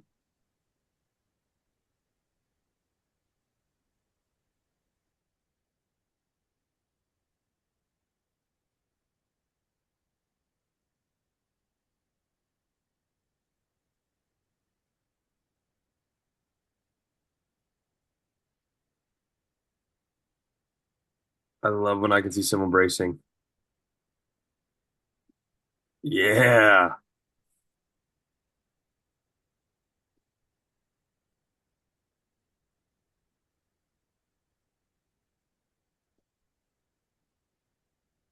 Brian, so deficits, we do want to drop our butt and hold our position a little bit more. It's so we get more leg drive out of the hole. You're pretty much RDLing these,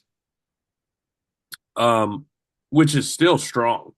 Doesn't change that. But the deficit, we want to drop the butt a little bit more and hold that position. If we can't, if two things will happen, our butt will kick back up, which means we're not holding our position, and it's too heavy, or it'll go the way it's supposed to go. And with the deficit deadlifts,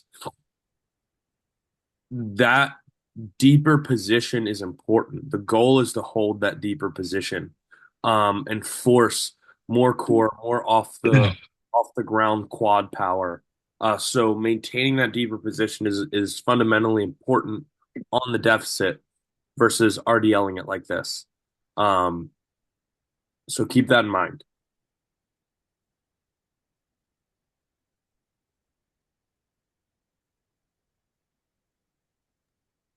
Just getting back on the squatting, so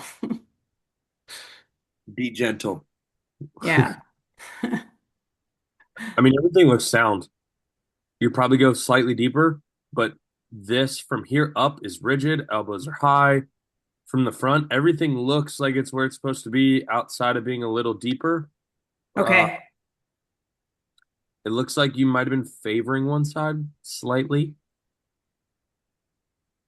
Possibly, yes. Yeah, you're gravitating towards this leg. Okay. Yeah. One thing to help with that is before you squat and squeeze your butt, pull the floor apart. So Okay. you're actively pushing your hips towards center. And Squeeze your butt, pull. pull the floor apart with your feet.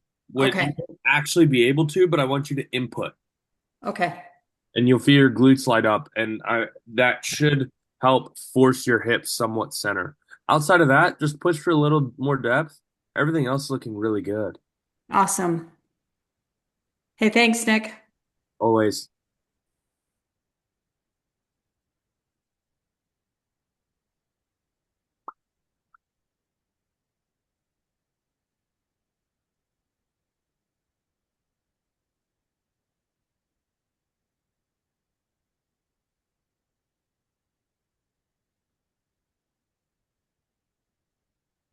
Yep. There's nothing fancy with these. With the cedar press and your back supported with the bench. Once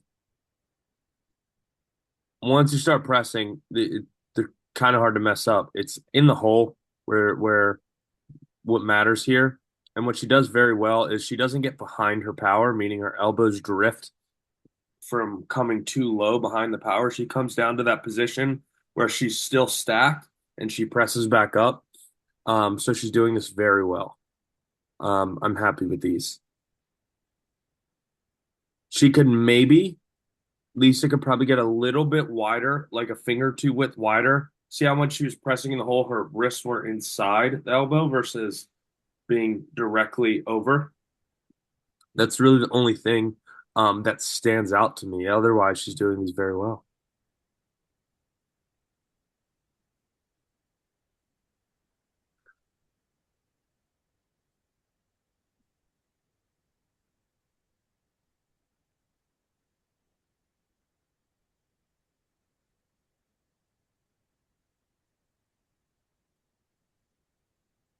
Perfect. She did exactly what I was hoping she was going to do. So regarding Brian's pull earlier, if you watch, she accommodates her hip position for this deficit pull, and she uses more quad. So her deadlift position looks relatively the same, meaning she has to sit deeper to maintain the similar position, which is more taxing on the core, more taxing on the quad drive. But that's the goal. Lisa, you're doing these brilliantly. Thank you. I love these. Is there any benefit to going? Should I keep just one plate? Is there any benefit to going higher? No, it really only needs to be like 1 to 2 inches. Okay. I've done as far as 4, but it was things for like a snatch grip deficit deadlift or snatch grip high pull for strongman reasons with things like sandbags and stuff like that. But I don't need you going to a 4-inch deficit on deadlift because really what this is doing, we're trying to stack up some off the ground out of the whole power. If we remove that into a 4-inch range of motion, it's going to change a lot of things mechanically that I don't want you to go through. But realistically, you won't see deficits are anywhere between 1 to 4 inches. 2 inches is typically like the common sweet spot. So, like you could maybe if you went from a 45 to like a 25-pound bumper, but no need to really exceed that for what you're doing and why you're doing it. Okay. That was a good question, actually. Now the opposite of deficit, a step stool. I can't get the rack to work because I'm so short, but I think this is the right height. I kind of wanted to check, but I think I've got it in a good spot How now. many plates is tune up next video? 3 plates. But for Yeah, different it's like it's only halfway up my shin. If I drop it to the floor, the bar is like midway up my shin, and one plate's two. It doesn't work. it was just hilarious the fact that you asked how many plates standing on 3 to get your rack pull height. I mean, you're nailing these. You have great acceleration. The bar speeds up all the way to lockout. That's the trick with rack pulls, even heavy, is to accelerate. And your lockout is fantastic. Boop. Good. Lisa, you're switched on right now. You're Brian, lifting really well. deadlifts are really good. I'm getting better with squats.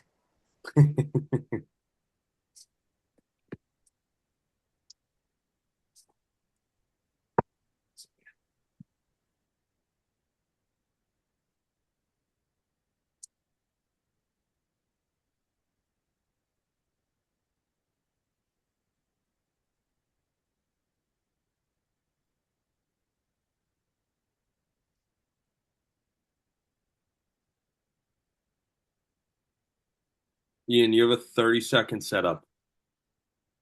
I want that to be noted.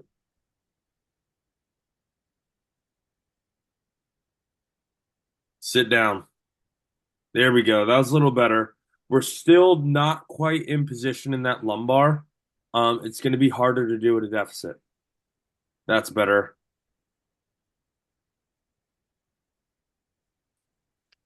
What are you standing on? Let me see.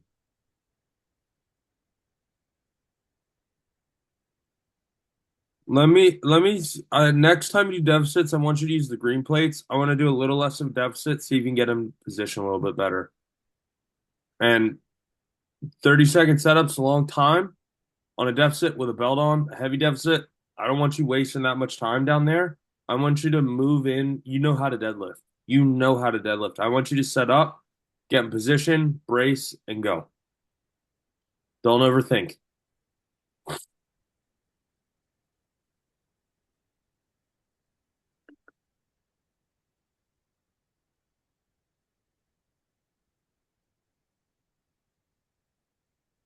Nailed it. Good job, Jonathan. Nothing for you on these. You're moving well here. This is the one I was curious to see. This is the one we adjusted. Ooh, I've missed so many times. Keep pushing for death. Death. Don't die. Don't push for death. Push for death.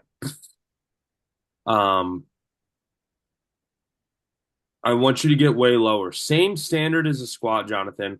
I want this hip to drop below the top of that knee. That's what I want to be your gauge. So record the sets. And send me your best one next week. For this, I want you to send me your best one. I want you to record each set, and I want you to review before the next set if this hip is getting below this part of the knee. You may be a little bit too spread out for that. You've got long legs, man. I've met you in person. You got some long limbs. So this might be all right, but don't be afraid to play with that range of motion between there and, or I'm sorry, width between there and maybe 2 inches closer. Find that sweet spot, what feels most natural depth wise, because I want to get you a depth and then we can polish it. But yes, it is deeper than last week, so that's good.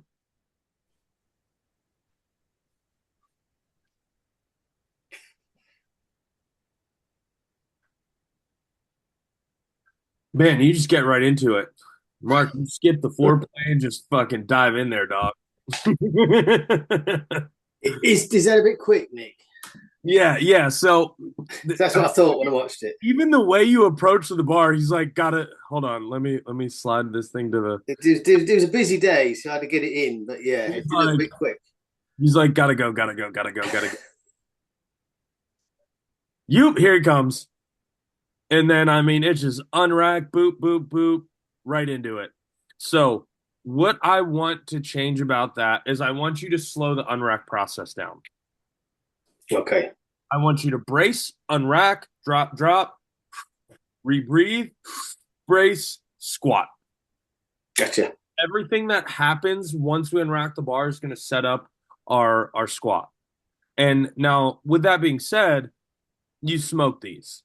I mean, your position's great. I love everything that's happening here. I don't think this is enough weight for you. You're just ripping through these. Yeah, it's the wrist bit that I struggle with, not the weight, if you know what I mean.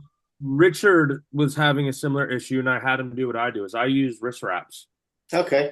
That compression helps alleviate some of that this sucks, because there will always be that element of front squat. It is the nature of that beast. Yeah. But we can mitigate the suck a little bit. How you're moving, I am over the moon. Fundamentally, you have a very sound front squat. You're borderline natural at it. Short femur, long torso, which makes for a great range of motion. You're built for squatting, is what I'm saying. Cool. Okay. I want you to slow everything down in the lead up to it, and I want you to pull the trigger on weight a little bit more, wrap those wrists if need be, suck it up a little bit more if need be. But you have a strong front squat, and I want it to be strong. Cool. All right, we can do that. Well done. Thank you. Yes, sir. All right. What variation is this? Well, this should be a standard deadlift. Okay.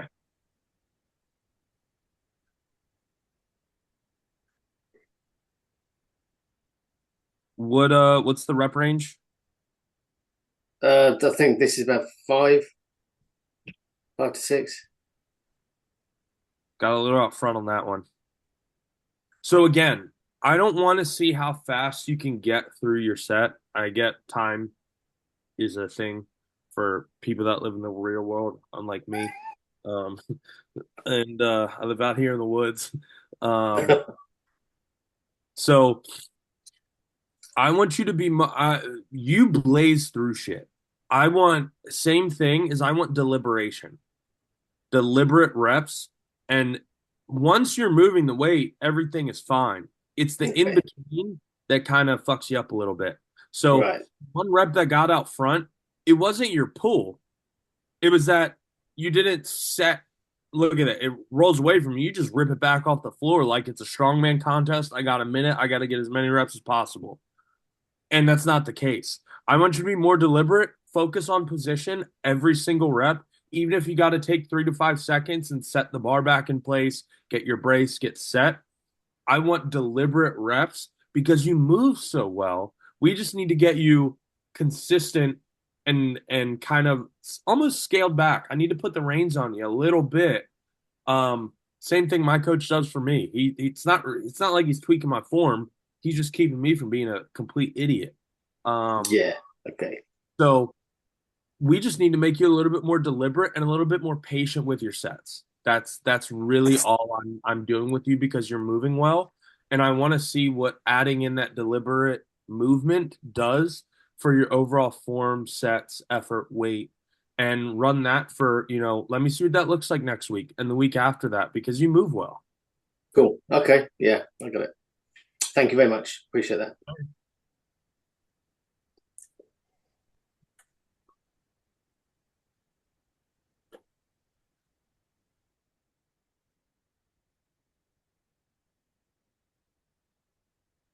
All right, Jacqueline. So I want to see you drop your butt into this a little bit more.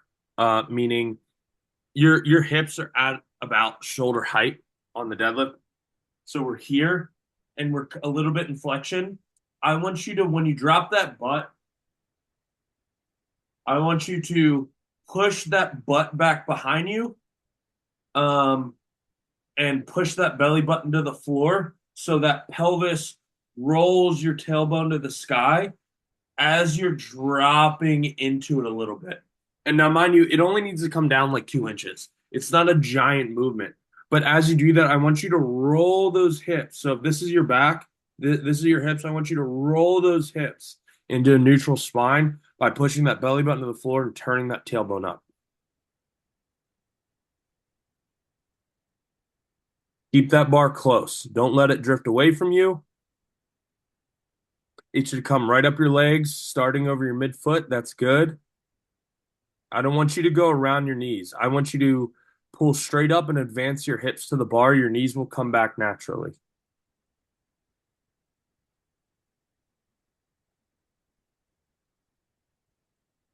And that weight looks so light for you. I think you got a little bit stronger of a motor than you think. Roll a little bit more towards your belly button, a little bit closer to down here. Even if you got to turn the dumbbell slightly, that's fine. But this is good. Neutral back. I like this. This all makes me happy.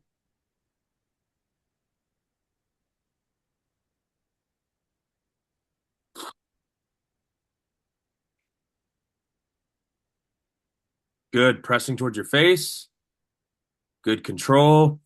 Our everything from belly button up is tight. I want you to squeeze your butt. I want you to really press those feet into the floor and subtle leg drive, but not so your butt fires up. So you're actively simulating as if you're trying to push yourself up the bench this direction, but simultaneously squeezing your butt. So none of this is wiggling around. We have full stability through the whole body, but your bar path, the way you're pressing the direction back towards your face is fantastic.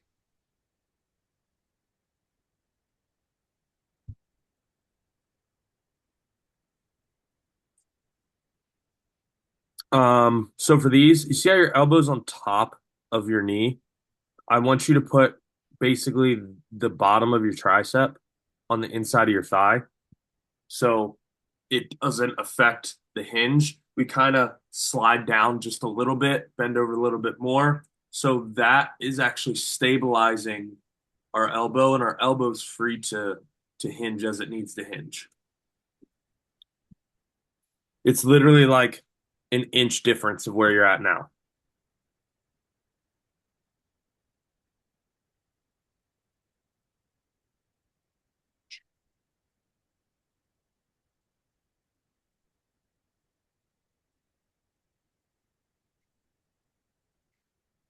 Shoulder rack position. Good. All right, Ann. I want you to see how we push forward when we squat. I want you to get comfortable to reaching back, initiating your squat by reaching back subtly and squatting over your heels. So as you get deeper and deeper, you're pushing forward. I need you to stay back, and that should open up some of that range of motion for you. And I want you to just be patient and let yourself sit down between your heels. Your legs are strong enough, I promise. Um, Even if you take a lower box, something to give you a target to hit, and sit down to it like you're sitting on eggshells, nice and slow, get used to the depth. Let's get you comfortable with getting down there, and then we can start throwing on some weight.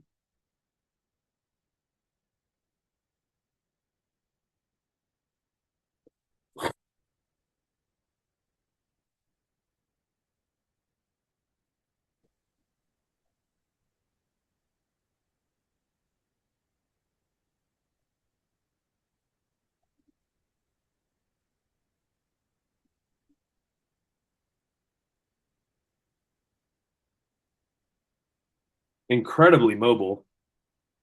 Look at this. Doesn't break. Great range of motion. I mean, that's fine. If she's got that range of motion, I've got zero issue with it. Um, I love the eccentric, and I love how she accelerates on the way up. Boom, fires through, squeeze the butt, big hard squeeze, nice and slow, fires. Boop. Candace putting on a stiff leg deadlift clinic. Yeah, I asked you this morning about increasing the weight because I'm only doing 3 reps and it's 50 pounds, but it seems So pretty easy. yeah, it that's why I didn't mention because it clicked. I'm like, oh, that's who asked this morning. Yeah. I already gave you the answer. So basically, her question in a nutshell was, I have up to 50 pounds. I've done tempo. Um, I'm at the point now where even that's easy. Outside of tempo, the really only other thing you can add is pauses. But at a certain point, you've got to pull the trigger and you've got to get more weight. The progressive overloading is the goal. And you're so strong in that hinge pattern. I would just get a barbell. Okay. And because yes, I always tell people like, I want to get dumbbells. What should I get? And people that are brand new, I tell them, 5 to 50 is a great place to start. After you've been doing it a while, that 50 to 100 becomes much more important. Because odds are, without that tempo, even with the 2 count eccentric, I'm very confident you'd be getting close to 100 pounds in each hand. You've got a strong hinge. So you're limiting yourself. With that being said, you take that, you add a barbell into the mix.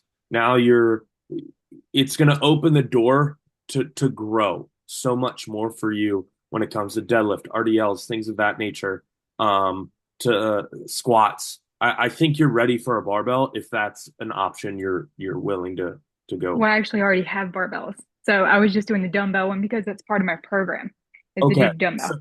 So for now, being that you don't have the weight, when it Mhm. comes to a movement like RDLs and you're capped out on weight, load up the barbell. Okay. It's not going to make that much of a difference, if any. But you don't have the option. So you're doing basically 100 pounds, load up the barbell to 120, see how it feels. Okay. Thank you. I'm glad you have a barbell. That made me happy.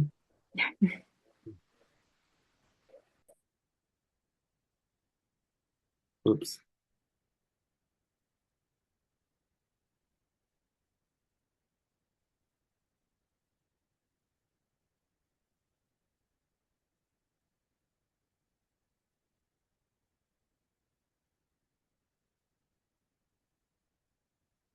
These are good.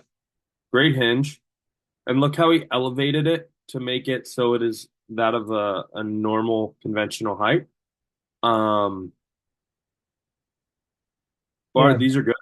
that's I just my question because I lose so much weight to elevate it to Olympic standard that it has to be speed deadlift for me. yeah, I would either find something else to mark your height or Buy a plate. yeah, yeah, or kind of I've done this actually in a pinch. I've measured from the ground to 9 inches on my shin, and I took chalk and drew a line on each shin.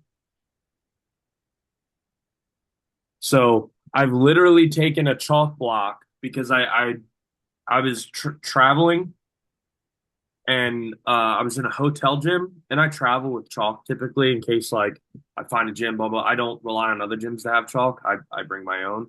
And I took chalk and I literally took the chalk block and drew a line on my shin and nine about where I deadlift because I know where my deadlift marks are on my shins because there's no hair there from the bar taking the skin off. And I drew lines on my shins. So when I was doing the dumbbells with the RDLs, I could look and see where my actual depth was by the marks on my shin. And it's valid in a pinch. Okay, but you cannot do a traditional deadlift to mm, because RDL stiff legged are fine for me. That the ones I have to pick up from the floor are harder with this setup I have right now. Yeah, yeah, and that's you can still do conventional form. I was just giving you an option to mark your depth. So you knew like if you had to use some of those plates Oh, okay. here, you could literally measure 9 inches from the floor and draw a line on your shin with a Sharpie, a chalk block, a finger paint, I don't care, crayon. Um, but it gives you a depth marker to manage your depth so you're not guessing. And you can use more weight because I think you should use more weight. Yeah, definitely. Thank you, Nick. I will do it. Of course.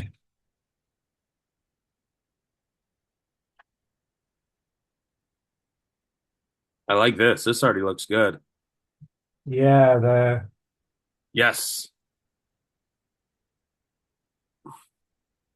dumbbells don't feel fine at all, and they Yeah, I wasn't mean, that you've got to heavy. stabilize them more. So for that, they're a little bit they just feel weird. Even me, no matter what I do for dumbbell, like five a dumbbell front squat, everything I do just kind of it's just I just wish it was a barbell, but I do it because it's on the program. Um, I do it kind of the way you do it is I tilt them up and then I squat that way. That's my preference. Because I'm typically doing them with 100 pound more each dumbbells or Yeah, like when I was using left weight, it wasn't a problem to hold the dumbbells anyway, like the down or anything. But so what you're uh, saying is gravity's a bitch. yeah, the harder they even to clean them and put it on my shoulders is almost impossible for three five reps. So I'm Yeah, gonna it's the switch to nature barbell, I guess, of which I have dumbbell. to clean also. Yep. But you're managing. You're this is part of it.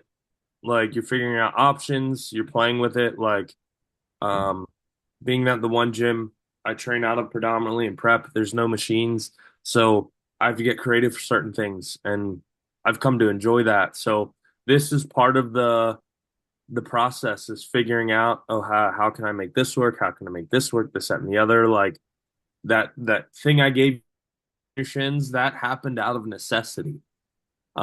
because I wanted to hit depth. Now I'm to the point where I don't need to do that because my body knows where I need to be.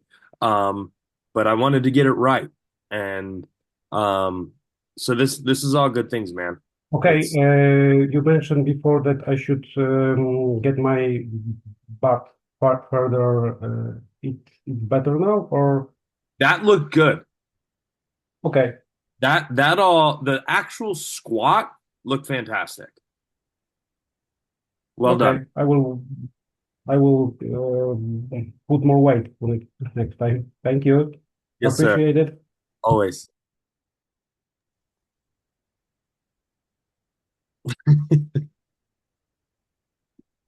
Just swinging. I don't know why, but like at first, What are you laughing at? it's like it gave me like toddler vibes trying to like climb something on a playground. Oh my god. Like, help, I'm stuck. Um, I mean, but you're doing it. You're doing it. Like, so, ugh. Yeah. I mean, you told me to do this like at the end of an Yes, arm I day, 100% told you to do this, and I'm glad and well, I'm glad it made you laugh, but for real, like you told me to do it at the end of an arm day, and like I can only do like two at a time after arms. Like I was toast here. I don't know. I did like two sets of two, and that was all I got. you're doing what's necessary. That's all that really matters. The band's Okay. probably helping you swing a little bit more than you would without the band, but because the band tension just. Yeah. Did you go Okay. under 1 foot? Two. Oh, I was about to say 1 foot. That's a bold move, Cotton. Well, Because if I did like I have done one, oh, but you're getting I cut in half. oh well, yeah, I didn't even think about that, but I do it with 1 foot sometime. But like today, I felt like I was like I need 2 feet in here because Yep. my arms were freaking toast. What you can also do is run the band laterally. Oh, okay, like from the J hooks. Yeah, Okay. you can put the J hooks, or you can if you have pins or shit. No, I don't. If you have anything that runs through the hole in your house, whether it's a something firm, sturdy, anything, don't care. Something that you can run through that hole and so you loop it around itself on one side and then you Okay. run it around and hook it on whatever you run through the pinhole in the other side of the rack. And then you have Okay. it just needs to be something sturdy enough so that it doesn't like I wouldn't do it with a pencil because it'll break. You know what I mean? All Like, right. but Yeah, like a dowel or something. yeah, anything will work that fits through that. Or if you have another set of J hooks, or I mean anything. I don't care. I Okay. don't care what it is in this environment. Okay. I have a question. So sometimes on my upper body workout, like exercises in particular, like I run into the problem of like getting to the right weight because like I don't have the right increments or something. And like for me, upper body is a little more sensitive to a pound or two difference than Hold on. lower body. Let's condense the information so I Okay. make sure I'm answering the question correctly. Okay. Your issue is when you're working up on upper body, Mm. you don't have like what small enough increments. Well, it's like, okay, say the rep range is 15 Okay. and I need like, I don't know, like if I do 12 at 15.6, but then my next weight is like a 3 pound, increase or decrease. And so what I've been doing is, I've been like starting off with the heavy weight that I can do 12 for. And then when I get to 12, I just like dump it and grab something a little bit lighter. That are And 3 pound increments. Huh? Your Well, dumbbell. no, it's like an adjustable one. Like the plates I have are like the smallest plates I have for the dumbbell are 3-pound plates. I've never even seen a 3-pound plate in my life in person. I think they're somewhere from Asia, Amazon type of situation. You know that arm of Amazon where it's like the brands are just letters with no vowels. Yes. I think Okay. it's from So there. this is why I wasn't understanding. So I was like, what is, why are you doing increments? Because I've never heard that. Okay. So basically, you're like, it calls for 3 pound, your increments 3 pounds, but realistically, you feel like you could be doing like a 5 pound jump? No, like I need a less. Like sometimes like I really push myself on my first set. Like I really try to go as hard as I can. But like sometimes I need like a 2-pound increase And or a you don't one have pound low increase. enough weight. Yeah. So what I've been doing is going with the higher one that I can only do for 12 reps, doing the 12 reps and on the 12, dropping it onto the floor, grabbing it and then going back up for 13 like in a pretty fluid motion for the last 3 reps at a lesser dumbbell because I You have have. to get stronger, so that's not an issue. But is that okay for now? Like It has to be. okay, to get to the because I want to get to the rep range. I know you said that's important, but like sometimes I'm like I'm just in this weird like middle ground with the weights, Yeah. and I'm like, As what you the get hell to do stronger, here? like a year from now, that won't even be an issue. Right. Okay. It's All as right. simple as that. All right. So it's just cool making do whatever we got to do. That's essentially what you're doing. You're just making do with what you have in the moment. And right now you're at a point where like, it's kind of like when I was gaining weight, I was in between on large and extra large over the years, and now I'm, outside of like the oversized shirts, I'm an extra large. So it's the same. It's you're gonna grow into that strength wise. So I wouldn't put too much time into it. You're doing what you have to do for the target reps, and that's totally fine. But again, remember it's a temporary issue. Yeah. Yeah. I just want to be able to go as hard as I can. And if I'm sitting there doing bicep curls at 12 pounds, like that's not as hard as I can. You know what I mean? So I Fine squat arms. huh? We were No. so Yeah, but that you had a lot going on after that. Like that's gonna be a hard one because typically you have what kind of rack? it is an ES1 Rogue squat rack, but it's like the older model and it is not it doesn't have like any accessories really for it except J hooks. And I did reach out to Rogue and ask them that like after I did a bunch of So what you're research. gonna have to do is measure the depth and the width. They're 2x2 and they're 1/2 inch pinholes, which is like I have not found anything. Yeah, it's a to weird. work with. It's so they're two by. Let me do some research and let me get back to you. Because Okay. the other thing is, we've even had a pair fabricated. Like, they're nothing fancy, but they work. Yeah. And they're overbuilt. Like they're solid. Like the support beams are solid. Like the support arm solid steel, and then the the main arm is tube steel. So Okay. I think like 1,000 pound threshold on ours, but you don't need that because you don't Yeah, probably not. Probably not. dropping 600 pounds off your back. So Yeah. Like that's for the part that I was where I left off that I meant to get back to was being that the important part is the whole increments, how far apart the whole increments are, because typically the squat arms push in with a pin and then turn, yeah. and then Yeah. have a locking pinhole, which isn't necessary in my opinion. But Okay. it's nice because sometimes, like, say you want to do something banded, you can put them all the way down at the bottom of the rack and turn them upside down, and then you can loop the bands around spots, Yeah. that nature. Yeah. So that's why that's tricky when it's like it's not made for that rack because it might or might not fit. Yeah. Like So for now, like for my squats and stuff, but and um actually even what I've been doing is just doing everything without collars and I've so I can dump it, which I have done many times. Like if I um get down and I get stuck, I just like tip the bar, unload one side, and then I can I you mean, know. honestly, it's safer to kick out from underneath of it. Is it really? Yeah, because Okay. if you dump and that loads, it could bring you flying back. Like just the unpredictability that can come with it unloading, then the barbell flying up, um, Okay.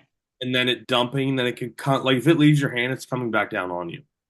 Okay. I mean, I obviously I attempt to do it in a very controlled fashion, but I mean, if it's working for you, I don't fix what ain't broke. But well, because I I'm really close. When it has happened, like my ass is almost touching the floor. Like I get into because I can get into a very deep squat, especially if I'm stuck. So I just like like my it ass is won't almost on the floor, stupid, so I but don't what have I've bar to dump it. literally had people get stuck in the bottom and then just roll backwards like a bug. Like literally get down here, Okay. and I've literally had them just do this. Oh, okay. But the thing Okay. with typically learning how to bail is a skill set. Yeah. And the bar. So with like a front squat, it's pretty straightforward. It's just bit Yeah. knees out of the way. A Yeah. The back front stuff is easy. bury it, and I know I have arms. I just and I'm in the hole. I just go bit into my knees, Okay. and it's obviously not going to come down to my feet because of the plates. Yeah. Right. Knee is a little more tricky. Um, SSB has the handles, so it folds you like a lawn chair. So squat arms at the right depth are very important because Yeah. you can if you have the ass to flick it off, but those handles are going to come down and smack you in the back. So you almost have to like you have to get the depth right so you can basically failing on an SSB is when your position breaks. So you're here and then you can get out from under it. Yeah. Because if it's Yeah. too, it's going to pin you. Yeah. I've never even seen one of those in real life before. So Some people probably use them. So I could do a video on that on how to bail on certain you lifts. should do a bailing video because I've watched all your masterclass videos that you had like on there about like squatting and bench pressing. Like I find them really helpful. Like I refer to them often. So if you made a bailing video, I think it probably would help us all. Well, Well, us who are trying to do this like homemade gym stuff. I think we'll be doing more masterclass content at the end of June because I'm the head judge for the Santa Monica Classic, the show I did out there and won last year. And then we're double teaming that for masterclass stuff. So I'll talk to Catch and Adam, see if they want like on how to bail certain lifts. Squatting, deadlifting, you just let go. Yeah, like deadlifting, rowing, like all that, the front stuff is easy, I feel like, but the back stuff, or even the bench press, like I've started doing that without collar so I could dump it on either side too, because like rolling That it makes down more your sense. body, Yeah, you bench know. press, the only real option is as you fail, getting your elbows and being able to push it down your body to the point Yeah, that's there's only one option there. I've done that, but like, I mean, I've dumped it and I've done the roll because like for a female, the roll can be kind of like mammogram vibes. Like it Yeah. wasn't awesome. I didn't die, but it wasn't awesome. So like I've actually just like dumped it Yeah, I on don't have a either. bump there to worry about. So I Yeah. We all that have our different like yeah. physical things we have to avoid. I remember like I also Nick just gets his beard court. Right. I also want to do a video on how to spot people. Because I know an issue Yeah. when I first started spotting and coaching, like when a dude fails, like before they fail, I go, hey, if I grab you, you're coming up with me, don't quit. Or if you're gonna dump it, let me know so I can get the fuck out of the way. Um, but like when I come up underneath the dude, I grab him. Like I'm up in there because it's about safety at that point. So when I Yeah. first started, luckily it was my girlfriend at the time, and I had a handful, and I came up with, and she's like, you did that on purpose. I was like, did what? And she's like, you grabbed a handful. I was like, I just grabbed what I normally grab on a dude. So like with women, especially like the competitive lifters that are stronger, like a lot of times I can just kind of grab the bar and pick you up. But sometimes, we have a couple girls that deadlifted or squatted, 300 plus pounds, and you're not just grabbing that bar. So I had to learn kind of how to hook them underneath their armpits with my elbows and kind of bring my thumbs up the sides of their ears.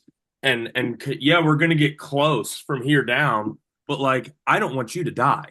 So Yeah. so it's learning how to spot someone safely, correctly is a skill set as well. Um, and a stranger, especially appropriately. You don't want to be like, oh man, I accidentally just groped this chick. And the girl's like, did he just grope me? And meanwhile, homeboy is just like trying to help. And didn't know where else to grab. So kind of dancing that line is a hard thing to do, and part of it's weight dependent, part of it's implement dependent.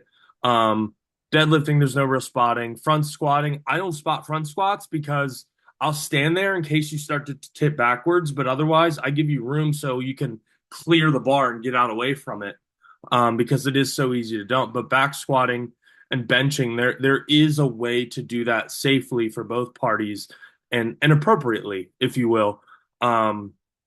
If you like, there are outlier situations like if a quad tendon snaps or an Achilles, I'm grabbing whatever I can grab on you at that point so you don't fucking die, or make the injury worse. So wherever my hands land, suck it up because it's survival at that point, and I don't care about your feelings.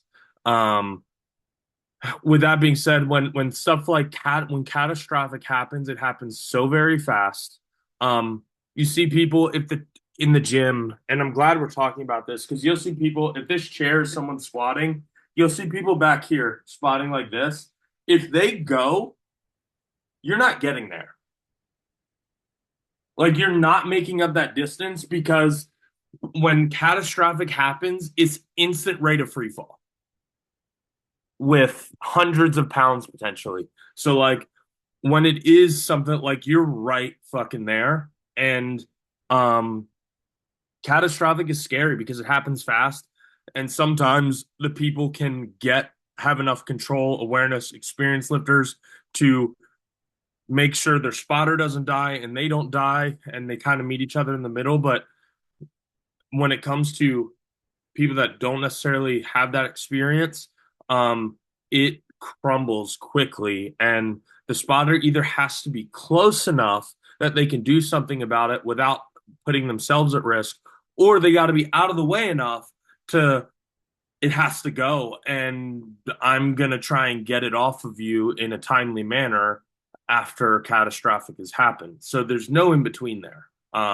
Because if you go to say and dive in and you're squatting 250 pounds, now the spotter has 250 pounds coming down on their forearm, their elbows, or wherever, their wrist tearing a bicep, breaking something, whatever. It comes down on their knees, and then it hyperextends or they tear something. So I'm not trying to fearmonger here. I'm just trying to, when shit hits the fan, it's 0 to 100. When catastrophic happens. So I think potentially, if you're working out with a friend, a family member, teaching your kids how to squat, yeah, obviously most of you can walk up and grab the bar with one hand where your kid's squatting. It's a little bit different. They're also made out of rubber. So they could get folded like a lawn chair and put away in the closet, and you'd think nothing of it because they're going to bounce back. They're probably not even going to be sore the next day.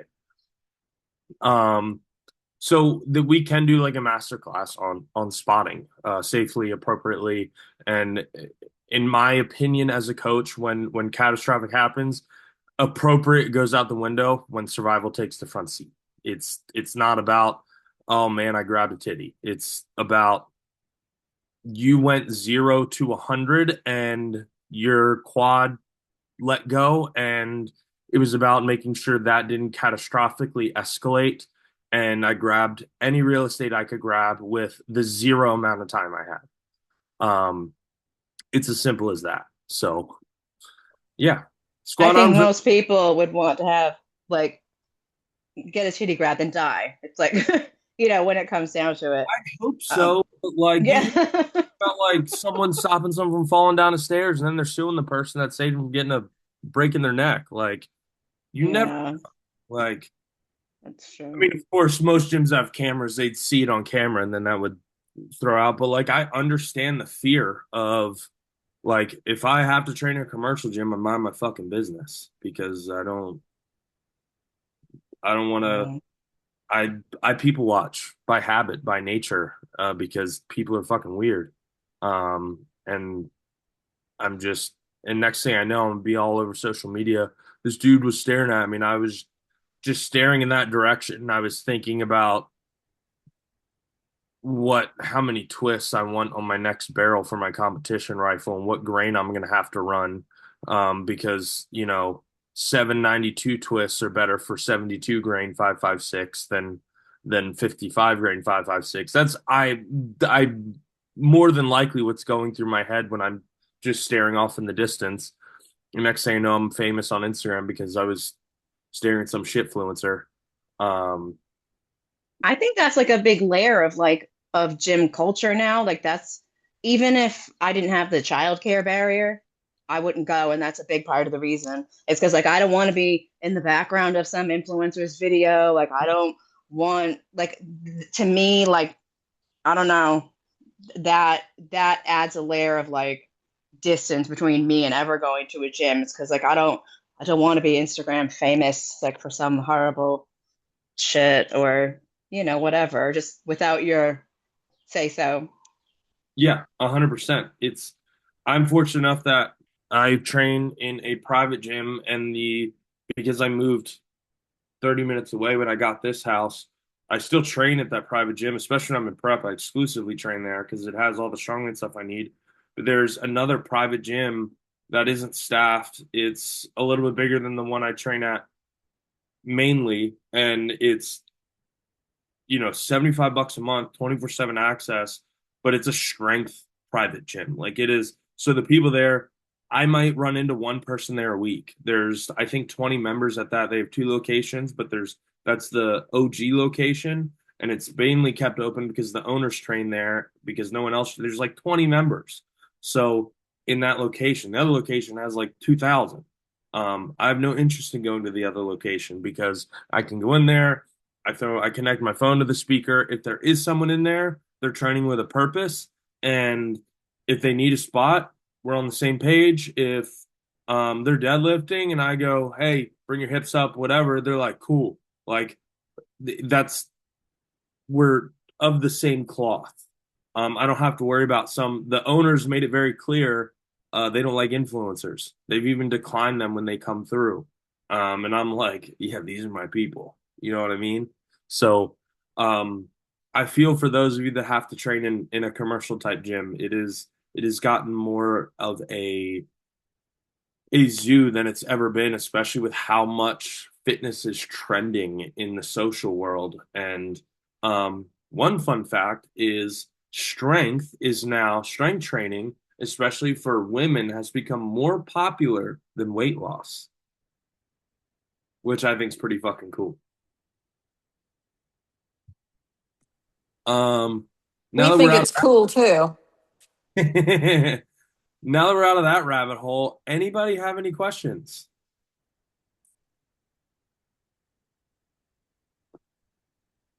Nope. Okay. Great discussion at the end, guys. Thank you. Yeah, that's really good. Yeah. Yeah, at least something relevant, not something completely random. So I have to say, it's been fun working out, listening to you while I'm working out. It's a little bit more motivating. So thanks, everybody. I do my best. Alrighty then. I will catch you guys next week. Probably not at 7 a.m. my time. We'll probably shift to the right. We like to keep the time zones moving, so everybody gets a shot. So No video from me. I'll be in Italy, but the week after I'll start those pauses. we'll have fun. Yep. Have fun, April. Yeah. Tennis. Yeah. Photographing tennis at the Rome Open. Yay. That's Wow. cool. Sounds cool. Bye, everybody. Bye, everybody. It's good to see you guys. Bye. Thanks, Thanks Nick. all. Bye-bye. Thanks, Nick. Cheers.